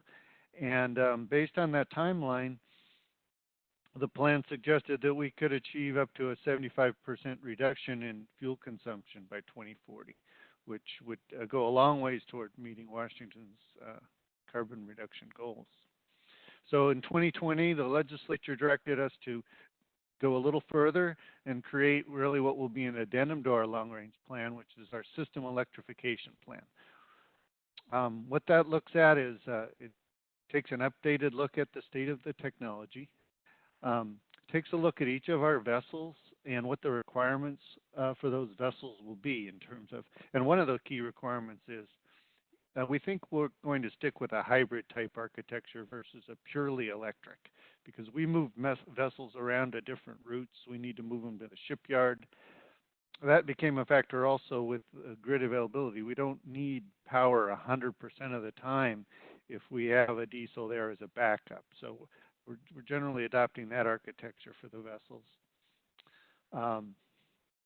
So the plan will define all the functional requirements for the vessels. And then over in the terminals, we've learned, that each terminal situation is unique. Its proximity to the grid, the vessels that it's serving, the distance that those vessels travel. So we talked, the plan is engaging with 6 different utilities in the Puget Sound region to identify the requirements. One of the big requirements will be whether there needs to be shoreside energy storage or whether the grid itself can support our operations. The report also is looking further into, workforce assessment. What knowledge, skills, and abilities do we need in our workforce or our supporting contractors to keep such a system going? And then it lays that out in a capital investment project schedule over the next 20 years. What are our investment requirements to make this transition? How would we pay for that? And then what is the corresponding reductions in emissions over time? So we expect this report to be completed next month. It's coming along very well.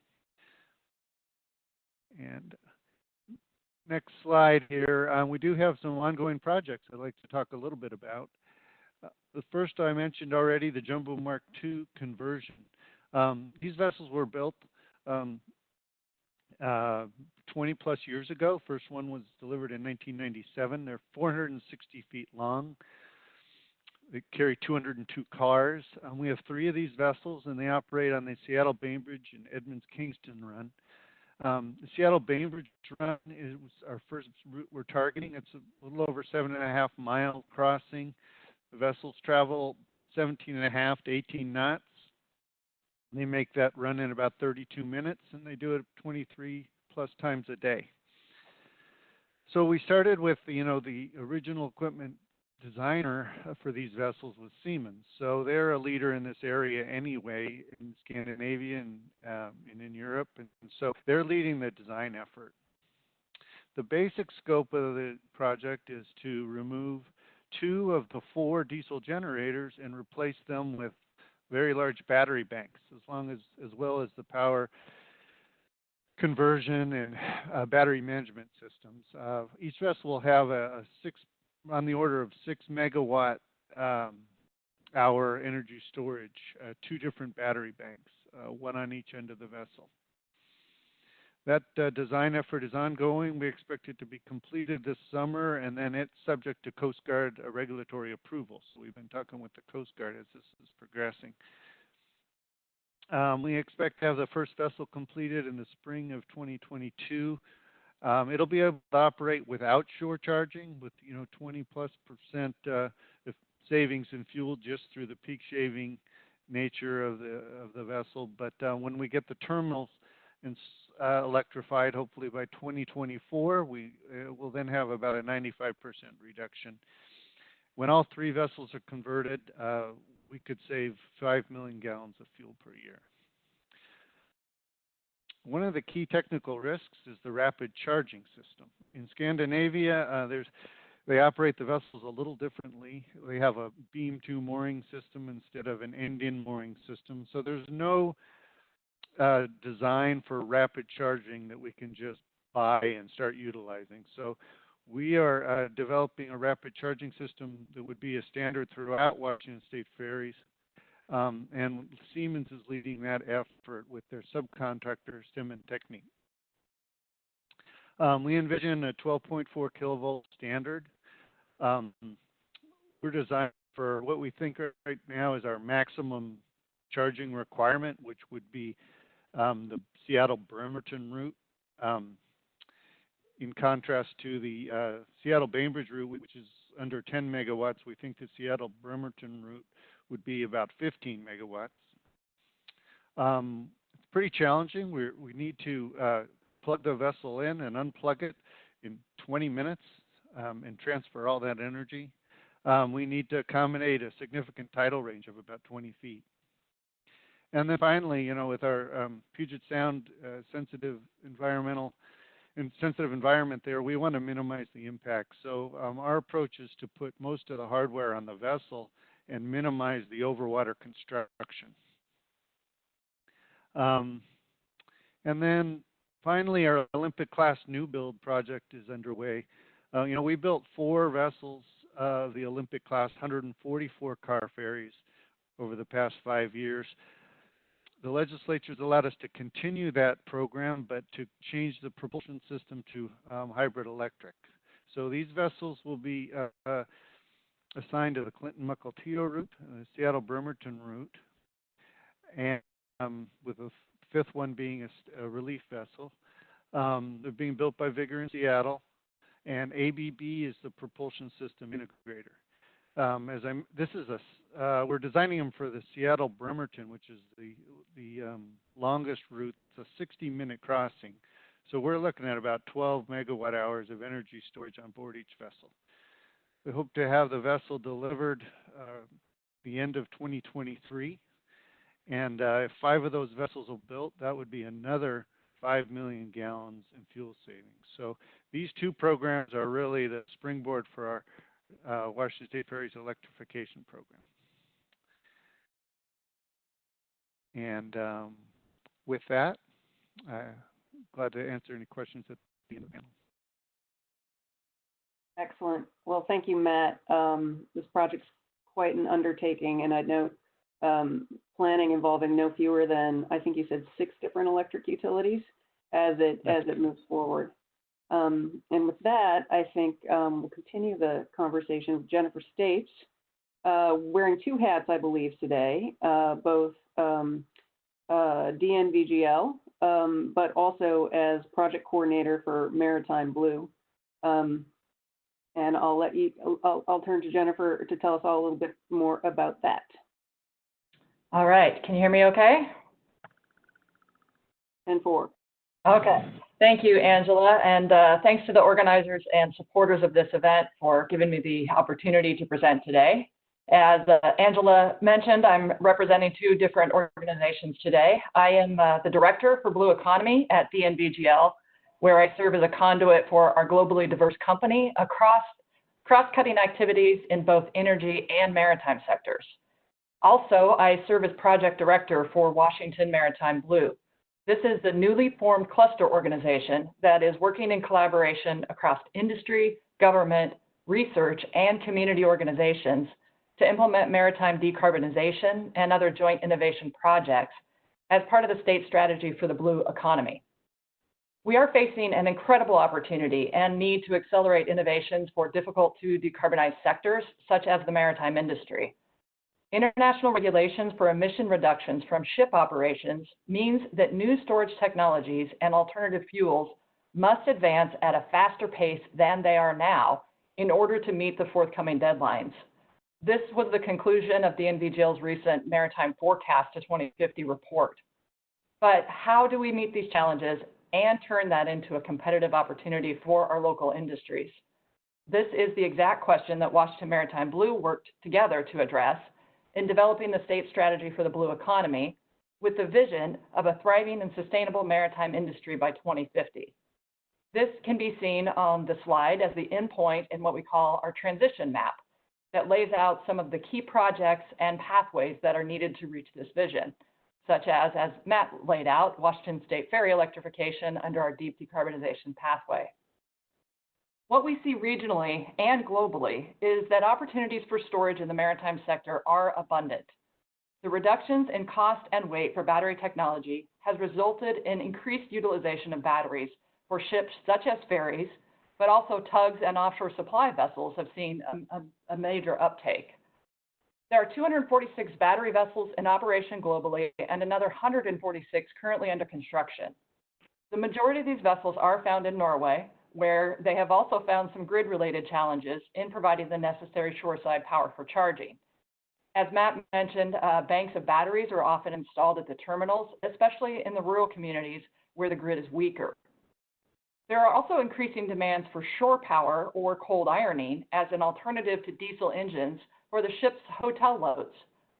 Electrification of cargo handling equipment and cargo transport vehicles such as yard tractors, drayage trucks, and forklifts can also provide additional loads for utilities while energy demands are shrinking across many of the other sectors. All of these storage innovations converge on the waterfront, where our ports and utilities have a unique opportunity to work together to meet the needs of their customers. The Maritime Blue Strategy concluded with the launch of a cluster organization charged to work in collaboration across our energy and maritime sectors with public and private entities and in finding new ways to tap different funding types to implement key projects, which we call our joint innovation projects. It's also critical to work in collaborative planning efforts to develop roadmaps and share lessons learned in order to scale these innovations. We will be soon embarking on just such an effort for Port of Seattle's Waterfront Clean Energy Strategy in partnership with Seattle City Light and other key stakeholders. But a state-based effort can only do so much. We support the DOE's Energy Storage Grand Challenge vision because we know a collaborative model that allows for cross-sector engagement can work, but we need to be able to tap into a much broader pool of expertise, facilities, and funding in order to implement these projects and advance the storage technologies. As an example, we are currently seeking funding for a joint innovation project for a mobile cold ironing facility using formic acid as a liquid hydrogen carrier. The planned 1 megawatt fuel cell will save on grid infrastructure costs, provide flexibility for renewables integration, namely for hydropower generation coming from Tacoma Power, as well as offer critical energy infrastructure that can be transported as needed and provide 24 hours of energy for our anticipated Cascadia earthquakes or other disaster responses. We have a team that includes industry, governments, ports, utilities, and Pacific Northwest National Lab as our national lab as well. Coordinating federal support through the Energy Storage Grand Challenge is the type of approach that's needed to tap into cross-cutting capabilities, as well as the systems-based approach that is critical for demonstrating new storage technologies. New models are needed to bring industry to the table in a way that allows us to work together across our sectors and silos to accelerate these innovations. And the timing and need could not be more critical. Decarbonization of the maritime sector is being driven by increasing global and regional regulations. But in Norway, I've seen the industry and government alike actually calling for stricter regulations, because they know they have made investments in new technologies in such a way as to give them a competitive edge in global markets. If the U.S. is to compete, we need to leverage our collective assets more effectively. We need to target investments into meeting cross-cutting decarbonization challenges. Thank you for your time and consideration, and I look forward to discussing these opportunities and addressing your questions. Great. Well, thanks to all the panelists. There's an awful lot to dig into there. And I know we've got a few questions rolling in, but I'll just kick it off. We heard earlier in panel one, Kurt talk about interoperability as an important principle as we move down the path. And I was wondering, Jennifer, if you could share with us some of the interoperability related lessons from globally. And perhaps, Uzma, we've talked a little bit about the 1547 standard and how that's influencing your thinking at Seattle City Light and its importance going forward. So I guess I'll kick it to you first, Jennifer, to talk a little bit about interoperability in terms of emerging sectors of transportation and electrification. Well, as you heard, there's really a systematic approach that needs to be taken with the kind of loads that we're talking about with the ferries and 10 megawatts to 15 megawatts with Washington State ferries and 6 different utilities that need to be integrated there. What we've seen in Norway is that the grid was too weak to handle this in some certain locations, so they have installed storage at the shore side to provide that buffer. In some cases, the utilities are able to draw upon that storage as well for additional flexibility. It depends on the schedule for the ferries and if they're not operating at other times. So it requires a lot of different planning. Plus, as I mentioned, some of the different port decarbonization efforts that are going on, those all additionally require more electrification, more power, and really some real-time modeling of what is going to be needed for all of these different things in order to be operable together. So it really requires bringing together different stakeholders that haven't always sat at the table together. It was really interesting within our strategy discussions to see utilities and terminal operators and ferry operators all coming together talking about the challenges and solutions that could be come up with. So I think really key is the planning and discussions around all of these different opportunities and making sure that we're working together to leverage our assets. Excellent. Uzma, did you want to say anything about the 1547 standard and some of the interesting implications on your distribution system? I'd be happy to. Has my audio gotten a little better? That is much better. Thank you. Okay. My apologies to everybody. One of the tech snafus happen in this world of COVID. I'd like to point out to folks who might not be familiar with Seattle and Seattle City Light is that we're a really high density utility in the sense that all of our customers are pretty closely physically located. We don't have a whole bunch of rural or even suburban areas. So what that means is that much of the solar in our service territory is actually on residential and commercial rooftops. So we've been thinking about how we can help use customer energy storage and their solar to help us with grid benefits. And one solution is the new IEEE 1547-2018 standard, which is not going to allow us to control any of the inverters per se, but it gives us the capability in the future. So we're excited about that, and we understand that those inverters are going to be coming to market in late 2021 and 2022. So that's my 2 cents on 1547. It's coming, and it'll help utilities. Cool. Well, with that, I'm going to hand it back to Meredith with thanks to all the panelists, because I think we've got some additional questions rolling in via the chat box. So thanks, and take it away, Meredith. Thank you. So Mark, the first question is for you. Is Microsoft moving toward 24/7 coincidental renewable generation procurement like other hyperscale industry members? If so, what duration of energy storage would be required to guarantee that need? It's a great question. I believe that we are. I work closely with our energy group that's responsible for doing that procurement, but I haven't heard them use that term of coincidental renewable generation before. I do know that we're working towards offsetting 100% and more of the electrical load that we generate, and that we also focus on generating those resources or inspiring those resources to be built on grids where we actually have data centers. So we're trying not to just put things out in the middle of nowhere where we're not actually consuming some of the electrons. I also haven't heard them talk about the impact of exclusively about the impact of that coincidental renewable on our storage, but as I mentioned, we back up every megawatt of capacity with both battery and generation capacity. So we are looking for sure at ways to monetize those assets and have them support, in particular, renewable firming and other ancillary services on the grid. Great, thank you. Russell, can you speak to the challenge of valuing energy storage for small, isolated communities? What's the biggest challenge getting these approved?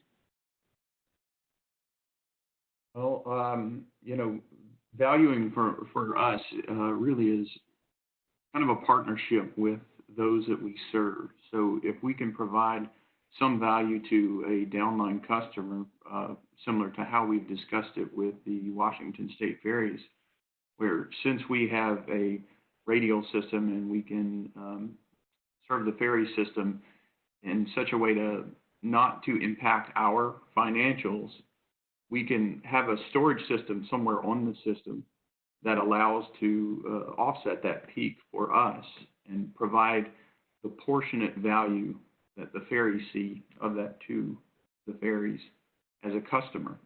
And so, that's part of the valuation process. And then valuing the rest of it as potentially just seeing how many different use cases we can provide to offset the cost. And usually that's in transmission deferral in our case because we have expensive submarine cables. And so it is a large challenge in the analysis, and we were very thankful for our current project for the partnership with PNNL in doing so. Wonderful, thank you. Matt, the next question is for you. How can utilities aid in facilitating the implementation of electrification of ferries?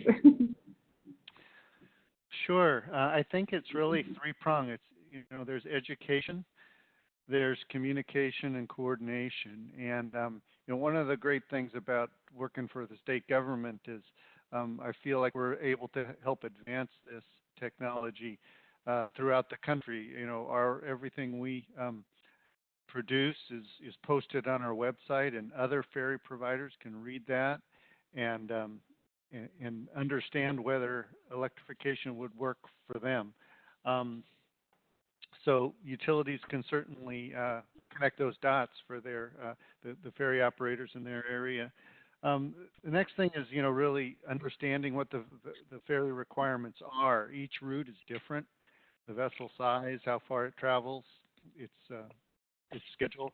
So utilities need to understand that, and then combine that with the other customer requirements and see how it fits. Coordination is really important. Timing is everything.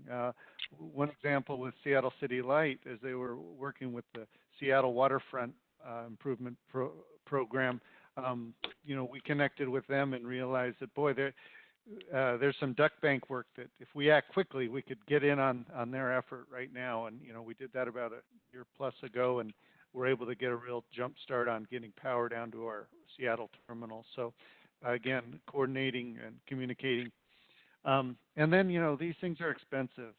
The infrastructure for terminals and vessels is both very expensive. So I think there's opportunities for utilities and ferry operators to go after grant funding together or coordinate their efforts.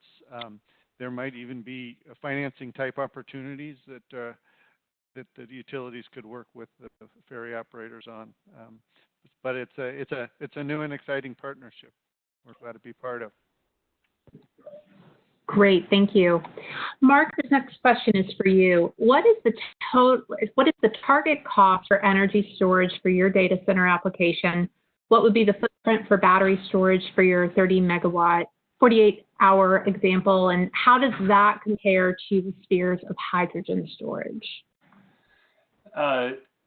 Unfortunately, I can't share the target cost. That's some confidential information for Microsoft. I can guarantee you it's very low. And that's one of the reasons that we're encouraged, when we look at things like the progress in lithium-ion batteries and other energy storage devices and methods.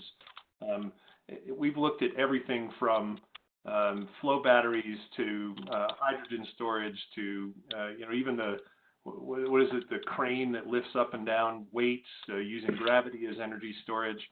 And we're constantly on the lookout for the lowest cost energy storage that can make sense. We've also discussed the possibility of increasing the amount of storage that we have so we could play a larger role in grid ancillary services if it makes sense for us economically to do that. The question about battery size, the size of battery versus hydrogen storage is an interesting one. Some of you may be familiar with locations where Microsoft has data centers. We've got them in Eastern Washington, and we have one in Cheyenne, Wyoming. And we've been doing some study out there, again, not ready for public consumption, but I can tell you that when we looked at our data center in Cheyenne and said, how much battery would that take to do 30 megawatts for 48 hours as an example, compared that to the spheres of hydrogen. In that big wide open space in Wyoming, it was a good thing that there was a lot of big wide open space in Wyoming. It's very large when we compare battery size to the energy content that we can fit into something like liquid hydrogen. So that is something that we're looking into as part of our research. Great, thank you. This next question is for Russell and for Matt. Recharging electric ferries at remote ports seems like a significant challenge. Are there new solutions that need to be developed to reduce impact to the local grid?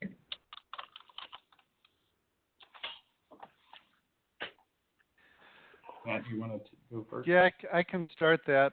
It's been mentioned a couple times that in some locations the local grid isn't sufficient to support the crossing energy requirements of the vessels. So in Scandinavia, that's fairly common, I think, in the ferry applications, and they have installed energy storage shoreside, so they're able to essentially trickle charge the batteries and then dump that energy to the vessel when it arrives.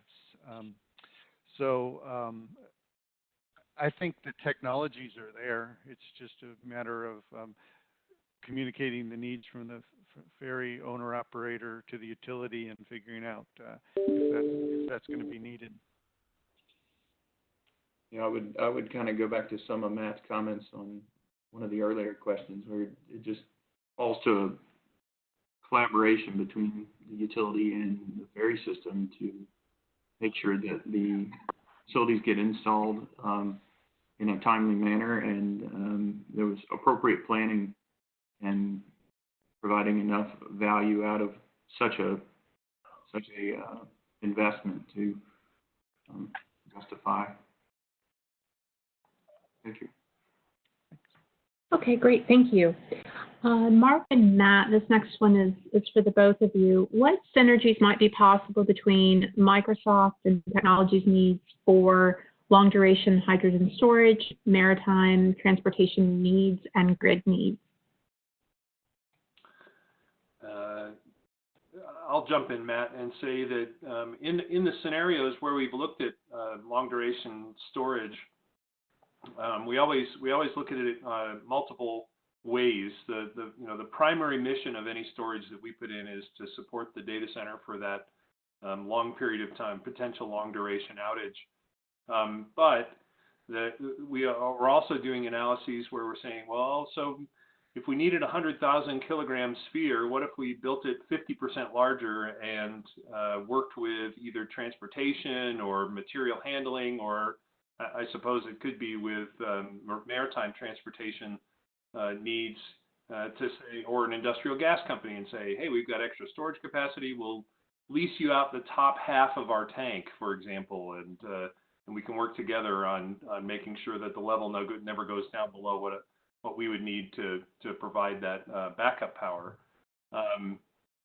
So it's certainly something that we could look at. In particular, in respect to maritime, our data center locations tend to be driven by demand and then by a matrix of like 50 other things. And I know that if I go to my site selection folks and say, hey, could you make sure you put a data center close to a ferry terminal too, in addition to the 50 things you're looking at, they'll run me out of the office and tell me that they can't possibly. So, we'll have to look for something that's, maybe just an optimistic or an opportunistic location to see if there was any way that we could match maritime and data center type needs. Yeah, I just would add on to that. There have been efforts to look into hydrogen for an energy storage solution for maritime transportation. There is a vessel that has been built down in the San Francisco Bay Area that's operating on hydrogen. Washington State Ferries has not looked into hydrogen extensively. We did look into LNG, and we understand, what the workforce requirements are to operate a vessel under that gaseous fuel. And so I think there might be some applications for hydrogen. For our local requirements, though, I think the electric solution is preferred. Our studies indicate that there is electricity available everywhere we need it, and that's going to be more simple, and then we don't have to get involved with yet another new technology. Matt, another question for you. Will energy storage at the ferry docks be the responsibility of the utilities or Washington State ferries? Right. Yeah, we are validating right now whether or not we need energy storage, and that's the first step, first answer. And if it is needed, that's an important discussion because real estate is tight on the waterfront, and so just trying to find the location, I think, would probably drive initially where, who would have oversight of the battery or the energy storage. I think it could go either way.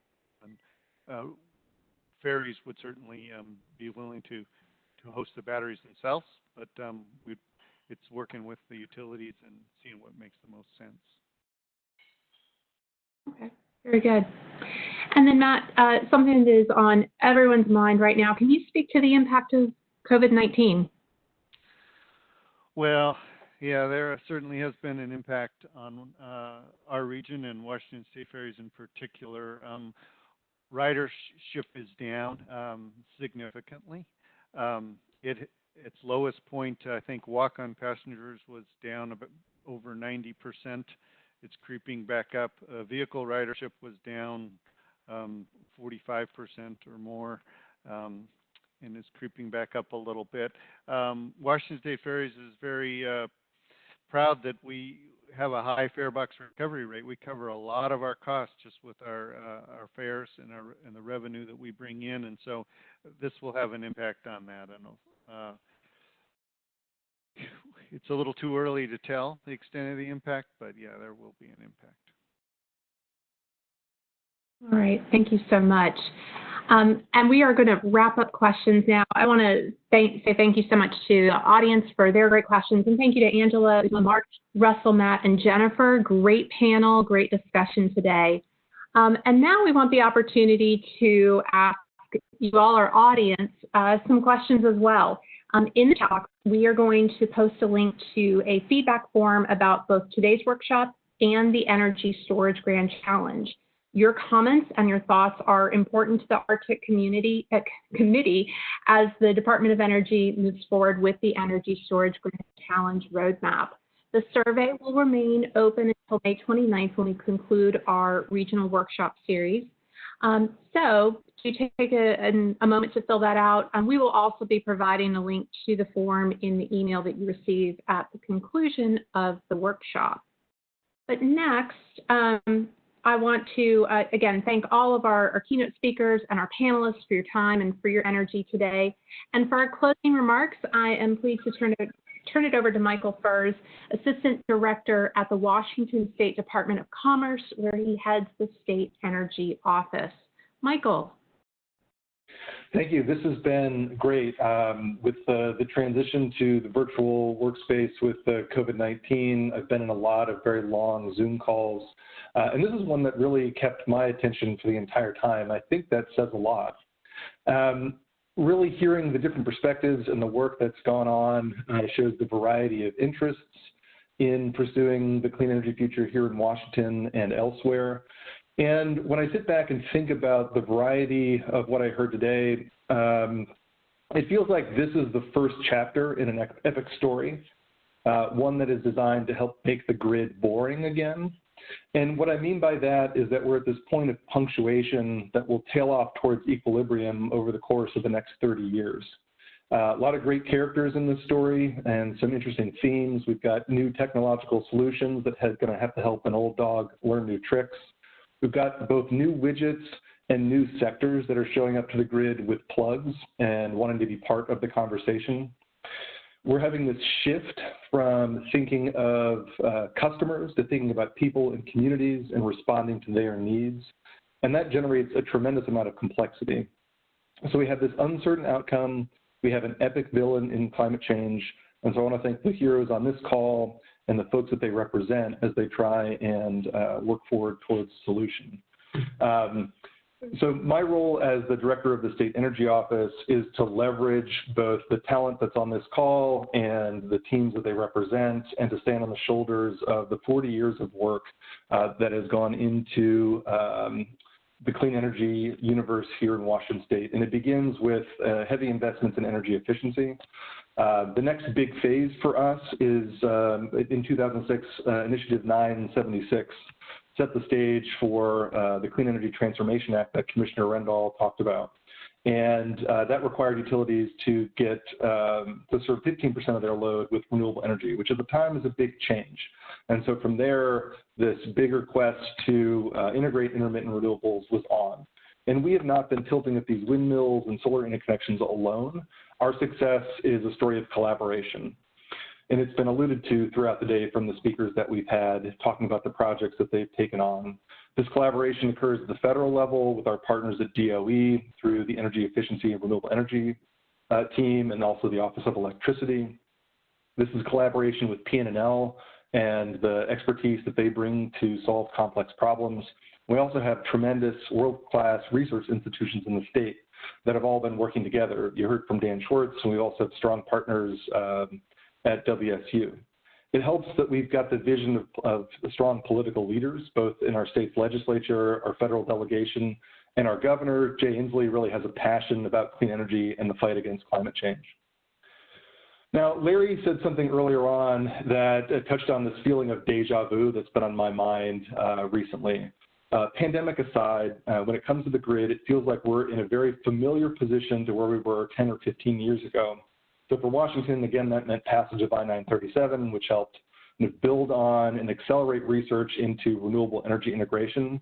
And then we had the Recovery Act of 2009, and that helped provide funding to help get those ideas out of the lab and onto the grid. And in Washington, we thought that was a great idea, and we want to continue to build on those partnerships and continue to be a place where the technology that will power the clean energy future is built and exported. And so that is what helped create the state's Clean Energy Fund. We've done a lot of work in research and demonstration and deployment, also a lot of work on the grid, but it's also enabled us to, in partnership with the Department of Energy and PNNL, make some investments in facilities that accelerate basic research and advanced research. And so we're very excited to see the role that the Grid Storage Launchpad here in the Tri-Cities will play as it helps us step forward from this moment where we are right now and help vet technology and solve technical challenges that have been alluded to and you've heard from panelists earlier. And the hope that I've got here as the director of the State Energy Office is to kind of help accelerate the virtuous cycle between the different elements that we've got. We've got the regulatory framework that Commissioner Rendall laid out. We've got the need to develop projects, figure out how they work, evaluate use cases, and demonstrate value. Take that information and build it into the planning that will happen that Chris Junker alluded to in Hawaii, that's coming to Washington State through CETA as utilities figure out how they're going to bring this technology to their grids and their systems in order to meet the goals of our Clean Energy Transformation Act. And, you know, it's always fascinating to hear from Dan Schwartz and kind of the new things that he's developing. And kind of scary to think about the complexity and interconnection between real estate values in Seattle, waterfront property, and then you do electrify our ferry fleets. So a lot of pieces at play here. And if we think back, 10 or 15 years and what was created by Initiative 976, we know that what's old is new again. At that time, there was no clear path to getting to 15%, just like there's no clear path to getting to 100%. And what we embarked on at that time was partnership with the outgoing Bush administration, the incoming Obama administration, and their departments of energy to think about resilience and how it applies to the state and how we can help in partnership create the smart grid. we have these huge goals to get to 100% clean electricity, and we know that we're building it on the back of the legacy grid, which can't be throttled in a way to accommodate intermittent renewables. From the role of the State Energy Office, we know we want this nimble grid, but we don't want to overbuild it and as a way to get there. And as I've said and as I've heard, we don't know what this future grid is going to look like, but we know it's going to be a full-scale transformation that requires overcoming technological and economic hurdles.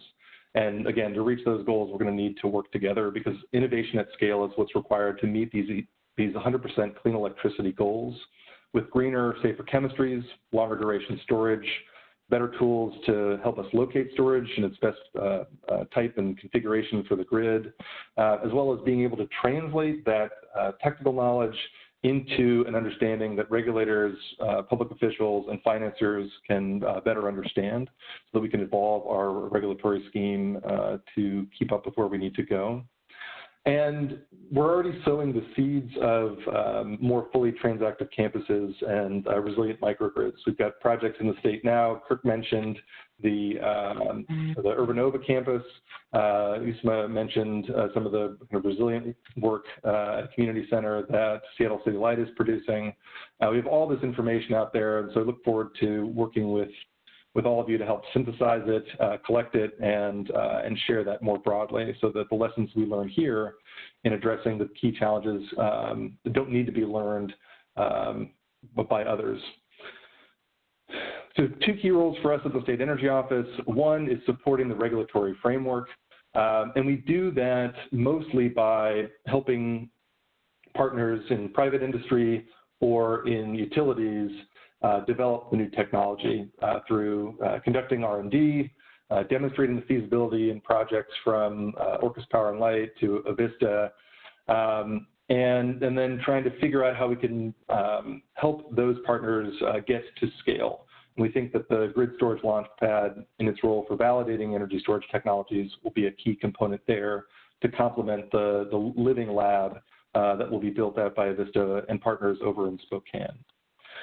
Wise person told me that you don't always know how it's going to go with innovation, and that when you're putting iron in the ground, it's really tough to fail fast. And so the idea of a regional partnership that I heard Kirk mention makes a lot of sense, that lots of folks working in this space, and the ability to coordinate and learn from each other really makes a lot of sense.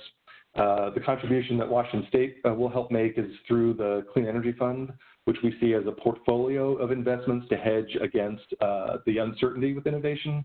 And so this is sort of an attempt to make investments that partners in the utility space or in private companies feel like they address their current needs with the grid and their system, learn from what works well, what does not work well in that environment.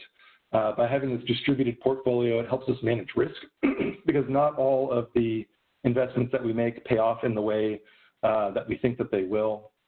But by making investments that succeed, either in full or in part, all of that is helping accelerate the transformation on the grid. And because of that, we feel like the Clean Energy Fund or programs like it help create a bridge between the current grid and the future grid that we're going to need. It's sort of a laboratory setup and that enables us to create and test new solutions. And we feel it's a catalyst that will enable utilities and other partners to do things, to take risks, to build new technology and see how it works on their system in a way that they wouldn't without the state partnership. So there are 3 key areas of this. We've been accelerating the grid modernization program every 2 years. We've been casting a much broader net with our research, demonstration, and deployment grants. Those fund research institutions. They fund work coming out of university laboratory system. They fund pre-commercialization work for technologies coming out of PNNL, or that innovators and entrepreneurs within the Washington State are working on independently. And what we would like to see, particularly with regard to the grid modernization grants, is this kind of transition to boring from innovative. And Chris's description of the utility planning process that's going on in Hawaii feels like a future state in Washington. Over the next couple of years, our utilities will be required to do planning work in order to comply with the Clean Energy Transformation Act. That will include clean energy transformation projects. And I think a hope that we have is that the innovative projects of today will be the rate-based projects of tomorrow that have a proven track record. Our starting point was really kind of battery technology. The 4 projects and the $15 million that we've spent so far have each been, different type of battery chemistry and a different place on the grid. So we had an isolated community in partnership with Puget Sound Energy that deployed lithium-ion batteries at the end of a very long feeder line that went down quite often. There are 2 projects in Snohomish with the Snohomish County Public Utility District, 2 different battery chemistries, one paired with a community solar project that are helping test, again, lithium-ion batteries and vanadium flow. Kirk mentioned the project in Schweitzer Engineering that helped their manufacturing facility, and that EcoHub, again, is a really exciting opportunity to pair with the more with the grid storage lab at PNNL, which feels like a more academic testing environment than the real-world scenarios that the EcoHub will take on. So in closing, the 100% clean energy future, both with the grid and the broader economy, is coming. In Washington State, you've heard we're going to electrify everything we can, including planes, trains, automobiles, and our maritime fleet, to the extent that that is possible. We're looking more and more at keeping the lights on during natural and man-made disasters, and how can we build that resilience into our system. Communities are asking for it. It's becoming an issue for communities of color and equity groups looking to get access to this technology to make their community centers viable in the event of a disaster. And then harkening back to the period before the Recovery Act, for demographic reasons, for technology transition reasons, and for economic stimulus reasons, it really feels like now is the time to invest in our green jobs pipeline so that we can both put people to work, install the systems that are going to power the intermediate space, and then the long-term space for the 100% clean energy future that we've got. So with that, I want to say thank you, and that I look forward to innovating with you in the short term in order to make, I have a lot of fun making the grid boring again. Over. Thank you, Michael. Thank you to all of our speakers and to PNNL. Great workshop today. Ladies and gentlemen, this concludes our workshop. Thank you so much for your participation. We look forward to having you join us on Wednesday, May 27th at noon Eastern Time for our next regional workshop. Have a wonderful day.